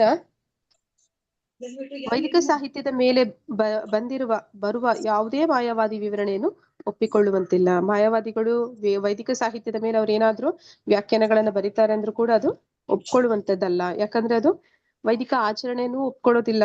ಮತ್ತೆ ವೇದಗಳಿಗೆ ವಿರುದ್ಧವಾಗಿಯೇ ಅದು, ವೇದ ತತ್ವಗಳಿಗೆ ಅದು ವಿರುದ್ಧವಾಗಿಯೇ ಇರುತ್ತೆ. ಒಂದು ಅನಧಿಕೃತ ಧರ್ಮಗ್ರಂಥವನ್ನು ಅಥವಾ ಹೆಸರಿಗೆ ಮಾತ್ರ ಧರ್ಮಗ್ರಂಥವನ್ನು ಮಾನ್ಯ ಮಾಡಿ ವೇದೋಕ್ತ ನಿರ್ಣಯಗಳನ್ನು ರದ್ದು ಮಾಡಲು ಒಬ್ಬ ವ್ಯಕ್ತಿ ಪ್ರಯತ್ನಿಸಿದರೆ ಪರಮ ಸತ್ಯದ ಬಗೆಗೆ ಸರಿಯಾದ ನಿರ್ಣಯಕ್ಕೆ ಬರುವುದು ಆ ವ್ಯಕ್ತಿಗೆ ತುಂಬಾ ಕಷ್ಟವಾಗುತ್ತದೆ. ಈ ರೀತಿ ಮಾಯವಾದ ಮಾಡೋದ್ರಿಂದ ಏನಾಗುತ್ತೆ, ಅವರು ವೇದಗಳ ತತ್ವಗಳಿಗೆ ವಿರುದ್ಧವಾಗಿ ಹೋಗ್ತಾರೆ. ಯಾವಾಗ ವೇದಗಳು ಯಾರು ಕೊಟ್ಟಿರುವಂತದ್ದು? ಹರೇ ಕೃಷ್ಣ, ಎಲ್ಲಿಂದ ಬಂತು ವೇದಗಳು? ಕೊಟ್ಟಿರೋದು ಭಗವಂತನಿಂದ. ಭಗವಂತನಿಂದ ಬಂದಿರುವಂತದ್ದು. ಅಂದ್ರೆ ಅದನ್ನು ಸಾಮಾನ್ಯ ಜನರು ಮಾಡಿಲ್ಲ. ಸಾಮಾನ್ಯ ಜನರು ಮಾಡಿದ್ರೆ 4 ಲೋಪಗಳು ಅದರಲ್ಲಿ ಇರ್ಬೇಕಾಗಿತ್ತು. ಅದ್ರಲ್ಲಿ 4 ಲೋಪಗಳಿಲ್ಲದಂತ ಭಗವಂತ ಕೊಟ್ಟಿರುವಂತದ್ದು. ಹೀಗಿರ್ಬೇಕಾದ್ರೆ ಅದಕ್ಕೆ ವಿರುದ್ಧವಾಗಿ ಯಾರಾದ್ರೂ ಒಂದು ಧರ್ಮ ಗ್ರಂಥವನ್ನ ರಚನೆ ಮಾಡ್ತಾ ಇದ್ದಾರೆ ಅಂತಂದ್ರೆ ಅವ್ರು ಏನ್ ಮಾಡ್ತಾ ಇದ್ದಾರೆ, ಅವರು ಭಗವಂತ ಪರಮಸತ್ಯ ಅವನನ್ನ ತಿಳ್ಕೊಳ್ಳೋದಕ್ಕೆ ಅವ್ರಿಗೆ ಸಾಧ್ಯನೇ ಆಗೋದಿಲ್ಲ. ಯಾಕಂದ್ರೆ ಅವರು ಭಗವಂತನ ಏನು ಶಾಸ್ತ್ರ ಕೊಟ್ಟಿದ್ದಾನೆ ಅದಕ್ಕೆ ವಿರುದ್ಧವಾಗಿ ಹೋಗ್ತಾ ಇದ್ದಾರೆ. ಪರಸ್ಪರ ವಿರುದ್ಧವಾದ 2 ಧರ್ಮ ಗ್ರಂಥಗಳನ್ನು ಸಮನ್ವಯ ಮಾಡಲು ಇರುವ ಮಾರ್ಗವೆಂದರೆ ವೇದಗಳ ಮೊರೆ ಹೋಗುವುದೇ ಆಗಿದೆ. ಯಾವ್ದಾದ್ರು ಒಂದು ಧರ್ಮ ಗ್ರಂಥ ಅಂತಿದ್ರೆ ಅದು ಅಧಿಕೃತ ಅಂತ ಹೇಳ್ಬೇಕು ಅಂದ್ರೆ ವೇದಗಳ ಮೊರೆ ಹೋಗ್ಬೇಕು. ಅಂದ್ರೆ ವೇದ ಶಾಸ್ತ್ರಗಳೇನ್ ಕೊಟ್ಟಿದ್ದಾರೆ, ಉಪನಿಷತ್ತುಗಳೇನ್ ಕೊಟ್ಟಿದ್ದಾರೆ, ಅದಕ್ಕೆ ವ್ಯಾಖ್ಯಾನಗಳು ಇವ್ರು ಕೊಡ್ತಾ ಇರುವ ವಿವರಣೆಗಳು ಅದಕ್ಕೆ ಹೋಲಿಕೆ ಆಗ್ಬೇಕು. ಏಕೆಂದರೆ ವೇದೋಕ್ತ ನಿರ್ಣಯಗಳನ್ನು ಇಂತಹ ಚರ್ಚೆಗಳಲ್ಲಿ ಕೊನೆಯ ಮಾತೆಂದು ಸರ್ವಜನ ಸಮ್ಮತಿ ಪಡೆದಿದೆ. ಅಂದ್ರೆ ನೀನ್ ಹೇಳುವಂತದ್ದು ವೇದ ವ್ಯಾಖ್ಯಾನ ಅಂತ ಯಾಕೆ ಆ ಕಾಲದಲ್ಲಿ ಹೇಳ್ತಾ ಇದ್ರು ಅಂದ್ರೆ ವೇದಗಳು ಅಂತಿಮ ನಿರ್ಣಯ ಅಂತ. ವೇದದಲ್ಲಿ ಏನ್ ಹೇಳಿದೆ ಅದನ್ನ ನೀವು ಸ್ವೀಕಾರ ಮಾಡಿ, ನಿಮ್ಗೆ ಅರ್ಥ ಆಯ್ತೋ ಅರ್ಥ ಆಗಿಲ್ವೋ ಅದನ್ನ ನೀವು ಸ್ವೀಕಾರ ಮಾಡಿ ಅಷ್ಟೇ ಅಂತ ಇಲ್ಲಿ ಹೇಳ್ತಾ ಇರುವಂತದ್ದು. ನಾವು ಒಂದು ನಿರ್ದಿಷ್ಟ ಧರ್ಮ ಗ್ರಂಥದ ಮೊರೆ ಹೊಕ್ಕಾಗ ಆ ಗ್ರಂಥವು ಪ್ರಮಾಣ ಗ್ರಂಥವಾಗಿರಬೇಕು ಮತ್ತು ಅಂತಹ ಪ್ರಮಾಣವಾಗಲು ಅದು ವೈದಿಕ ತತ್ವಗಳನ್ನು ಅನುಸರಿಸಿದ್ದಾಗಿರಬೇಕು. ಅಂದ್ರೆ ಈಗ ಗೋವಿಂದ ಭಾಷ್ಯ ಅಂತ ನಾವೇನು ಹೇಳ್ತಾ ಇದೀವಿ ಅದು ವ್ಯಾಖ್ಯಾನ. ಅವರು ಈ ಒಂದು ಉಪನಿಷತ್ತುಗಳು, ವೇದಗಳ ಒಂದು ತತ್ವಗಳು ಏನಿದೆ ಅದಕ್ಕೆ ಅವ್ರು ಕೊಟ್ಟಿರುವಂತ ವ್ಯಾಖ್ಯಾನಗಳು, ಅದಕ್ಕೆ ಅನುಗುಣವಾಗಿದ್ರೆ ಮಾತ್ರ ಅದು ಒಂದು ಅಧಿಕೃತವಾದ ಗ್ರಂಥ ಅಂತ ಹೇಳಿ ಪರಿಗಣಿಸ್ತಾರೆ. ತಾನೇ ತಯಾರಿಸಿದ ಬದಲಿ ಸಿದ್ಧಾಂತವನ್ನು ಯಾರೋ ಒಬ್ಬಾತ ಪ್ರಸ್ತುತಪಡಿಸಿದರೆ ಆ ಸಿದ್ಧಾಂತವು ನಿಷ್ಪ್ರಯೋಜಕ ಎಂದು ತಾನೇ ಸಿದ್ಧ ಮಾಡಿಬಿಡುತ್ತದೆ. ಆದ್ರೆ ಯಾರಾದ್ರೂ ತಮ್ಮಿಷ್ಟಕ್ಕೆ ಬರಿತಾ ಇದ್ದಾರೆ ಅಂದ್ರೆ ಅದು ಅನಧಿಕೃತ ಅಂತಾನೆ ನಾವು ಸ್ವೀಕಾರ ಮಾಡ್ಬೇಕು. ಏಕೆಂದರೆ ವೈದಿಕ ಸಾಕ್ಷ್ಯ ಸುಳ್ಳೆಂದು ಸಾಧಿಸ ಹೊರಡುವ ಯಾವುದೇ ಸಿದ್ಧಾಂತವು ತತ್ಕ್ಷಣವೇ ತನ್ನ ಅರ್ಥಹೀನತೆಯನ್ನು ಪ್ರಕಟಿಸಿಬಿಡುತ್ತದೆ. ಅಂದ್ರೆ ವೇದಗಳಿಗೆ ವಿರುದ್ಧವಾಗಿ ಯಾರಾದ್ರೂ ಏನಾದ್ರೂ ಹೇಳ್ತಾ ಇದ್ದಾರೆ ಅಂದ್ರೆ ಅದು ಅವರು ತಮ್ಮನ್ನ ತಾವು ಅಧಿಕೃತ ಅಲ್ಲ ಅನ್ನೋದನ್ನ ಅಲ್ಲಿ ಸಿದ್ಧ ಮಾಡ್ತಾರೆ. ಮನು ಮತ್ತು ಪರಾಶರರಿಂದ ಪರಂಪರೆಯಿಂದ ಬಂದ ಪ್ರಮಾಣವನ್ನು ವೇದಾನುಯಾಯಿಗಳು ಒಪ್ಪಿಕೊಳ್ಳುತ್ತಾರೆ. ಯಾರು ವೇದಗಳನ್ನ ಅನುಸರಣೆ ಮಾಡ್ತಾರೆ ಅವರು ಮನುಸ್ಮೃತಿಯನ್ನ, ಪರಾಶರರು ಹೇಳಿರುವಂತಹ ಪದ್ಮಪುರಾಣದಲ್ಲಿ ತಿಳಿಸಿರುವಂತಹ ವಿಷಯಗಳನ್ನ ಇದನ್ನೆಲ್ಲ ಅವರು ಒಪ್ಪಿಕೊಳ್ತಾರೆ. ಆ ಮಹಾಪುರುಷರು ಸಿದ್ಧಾಂತಗಳು ನಿರೀಶ್ವರವಾದಿ ಕಪಿಲರನ್ನು ಮಾನ್ಯ ಮಾಡುವುದಿಲ್ಲ. ಅಂದ್ರೆ ಅಲ್ಲಿ ಈ ನಾಸ್ತಿಕ ಕಪಿಲರನ್ನ ಮಾನ್ಯ ಮಾಡುವುದಿಲ್ಲ. ಏಕೆಂದರೆ ವೇದಗಳಲ್ಲಿ ಬರುವ ಕಪಿಲರೇ ಬೇರೆ. ವೇದಗಳಲ್ಲೂ ಕೂಡ ಕಪಿಲರ ವಿಚಾರ ಬರುತ್ತೆ. ಅಲ್ಲಿ ಬರುವಂತ ಕಪಿಲ ಯಾರು ಅಂದ್ರೆ ಸ್ವತಃ ವಾಸುದೇವ, ಅಂದ್ರೆ ಕರ್ದವ ಮತ್ತು ದೇವಹೂತಿಯರ ಮಗನಾಗಿ ಹುಟ್ಟಿದಂತಹ ಕಪಿಲ. ಇಲ್ಲಿ ಯಾರು ವಾದ ಮಾಡ್ತಾ ಇದ್ದಾರೆ, ಯಾರ ವಿಷಯವಾಗಿ ಮಾತಾಡ್ತಾ ಇದ್ದಾರೆ, ಅದು ನಾಸ್ತಿಕ ಕಪಿಲ. ಅವರು ಅಗ್ನಿ ಪೀಳಿಗೆಯವರು ಅಂತ ಹೇಳಿ ಹೇಳ್ತಾ ಇದ್ದಾರೆ, ಅಗ್ನಿ ವಂಶದವರು ಅಂತ. ಅಷ್ಟೇ ಅಲ್ಲ, ಬದ್ಧ ಜೀವಿಗಳಲ್ಲಿ ಒಬ್ಬರು. ಅವರು ದೇವೋತ್ತಮ ಪರಮ ಪುರುಷರಲ್ಲ, ಅವರೊಂದು ಬದ್ಧ ಜೀವಿ ಅಷ್ಟೇ. ಅವರಲ್ಲಿ 4 ಲೋಪಗಳು ಇದೆ. ಆದರೆ ಕರ್ದವ ಮುನಿಯ ಮಗನಾದ ಕಪಿಲರನ್ನು ವಾಸುದೇವ ಅವತಾರ ಅಂತ ಇಲ್ಲಿ ಕರೀತಾ ಇದ್ದಾರೆ. ದೇವೋತ್ತಮ ಪರಮ ಪುರುಷನಾದ ವಾಸುದೇವನು ಕಪಿಲರಾಗಿ ಅವತರಿಸಿ ಈಶ್ವರವಾದಿ ಸಾಂಖ್ಯ ದರ್ಶನದ ತಮ್ಮ ವಿಸ್ತರಣೆಯಲ್ಲಿ ಸಕಲ ದೇವತೆಗಳಿಗೂ ಆಸುರಿ ಎಂಬ ಬ್ರಾಹ್ಮಣ ವರ್ಗದ ಜನರಿಗೂ ಧರ್ಮ ಬೋಧನೆ ಮಾಡುತ್ತಾರೆ ಎಂಬುದಕ್ಕೆ ಪದ್ಮಪುರಾಣದಲ್ಲಿ ಸಾಕ್ಷ್ಯ ದೊರೆಯುತ್ತದೆ. ಇಲ್ಲಿ ಏನ್ ಮಾಡ್ತಾ ಇದ್ದಾರೆ, ಈ ಒಂದು ವಾಸುದೇವ ಈಶ್ವರವಾದಿ ಸಾಂಖ್ಯ ದರ್ಶನದ ವಿಸ್ತರಣೆಯಲ್ಲಿ ಸಕಲ ದೇವತೆಗಳಿಗೆ, ಅಂದ್ರೆ ವಾಸುದೇವ ಕಪಿಲ ಅವ್ರು ಏನ್ ಮಾಡ್ತಾ ಇದ್ದಾರೆ, ಅವರು ದೇವತೆಗಳಿಗೆ ಮತ್ತೆ ಆಸುರಿ ಎಂಬ ಬ್ರಾಹ್ಮಣ ವರ್ಗದ ಜನರಿಗೆ ಅಂತ ಹೇಳ್ತಾ ಇದ್ದಾರೆ. ಯಾಕೆ ಇಲ್ಲಿ ಬ್ರಾಹ್ಮಣ ವರ್ಗದವ್ರನ್ನ ಆಸುರಿ ಅಂತ ಕರೀತಾ ಇದ್ದಾರೆ? ಹರಿಕೃಷ್ಣ.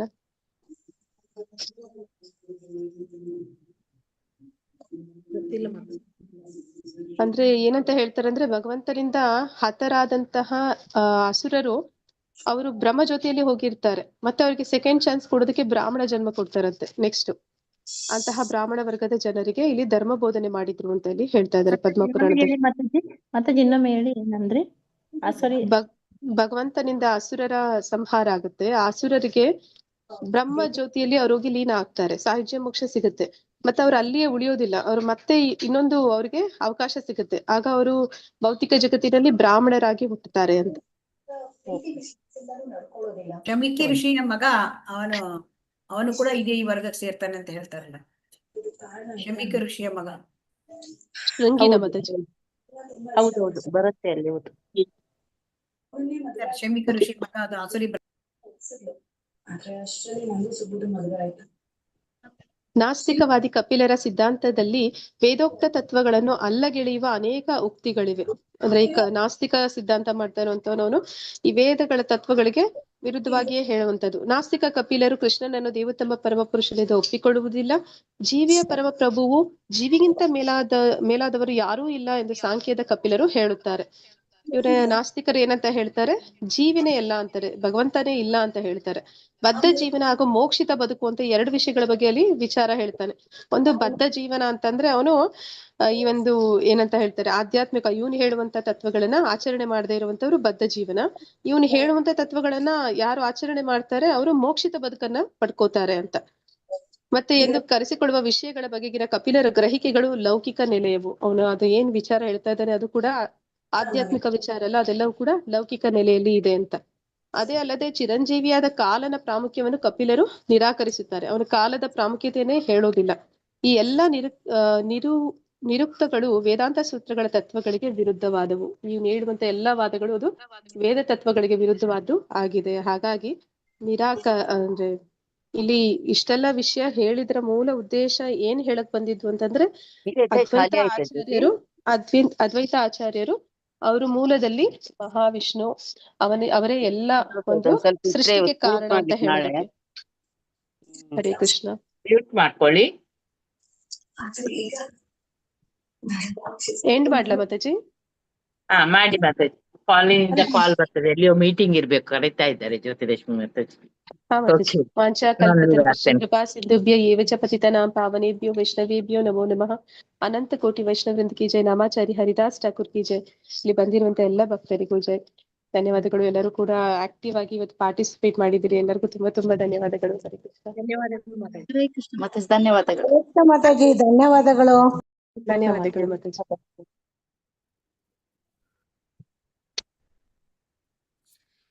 ಹರೇ ಕೃಷ್ಣ ಮಾತಾಜಿ. ಧನ್ಯವಾದಗಳು. ಹರೇ ಕೃಷ್ಣ ಮಾತಾಜಿ. ಎಲ್ಲರಿಗೂ ಅಟೆಂಡೆನ್ಸ್ ಆಗಿದೆ, ಎಂಡ್ ಮಾಡ್ಬಿಡ್ತೀನಿ ಮಾತಾಜಿ. ಮಾಡ್ಲಾ ಮಾತಾಜಿ? ಹರೇ ಕೃಷ್ಣ. ಅಟೆಂಡೆನ್ಸ್ ಲಿಂಕ್ ಹಾಕ್ತೀರಾ ಮಾತಾಜಿ? ಒಂದು ನಿಮಿಷ ಮಾತಾಜಿ. ಹರೇ ಕೃಷ್ಣ ಮಾತಾಜಿ. ಹರೇ ಕೃಷ್ಣ. ಮಾತಾಜಿ. ಪ್ರಣಾಮ್ ಪ್ರಭುಜಿ. ಧನ್ಯವಾದಗಳು. ಧನ್ಯವಾದಗಳು ಪ್ರಭುಜಿ. ಹರಿ ಕೃಷ್ಣ.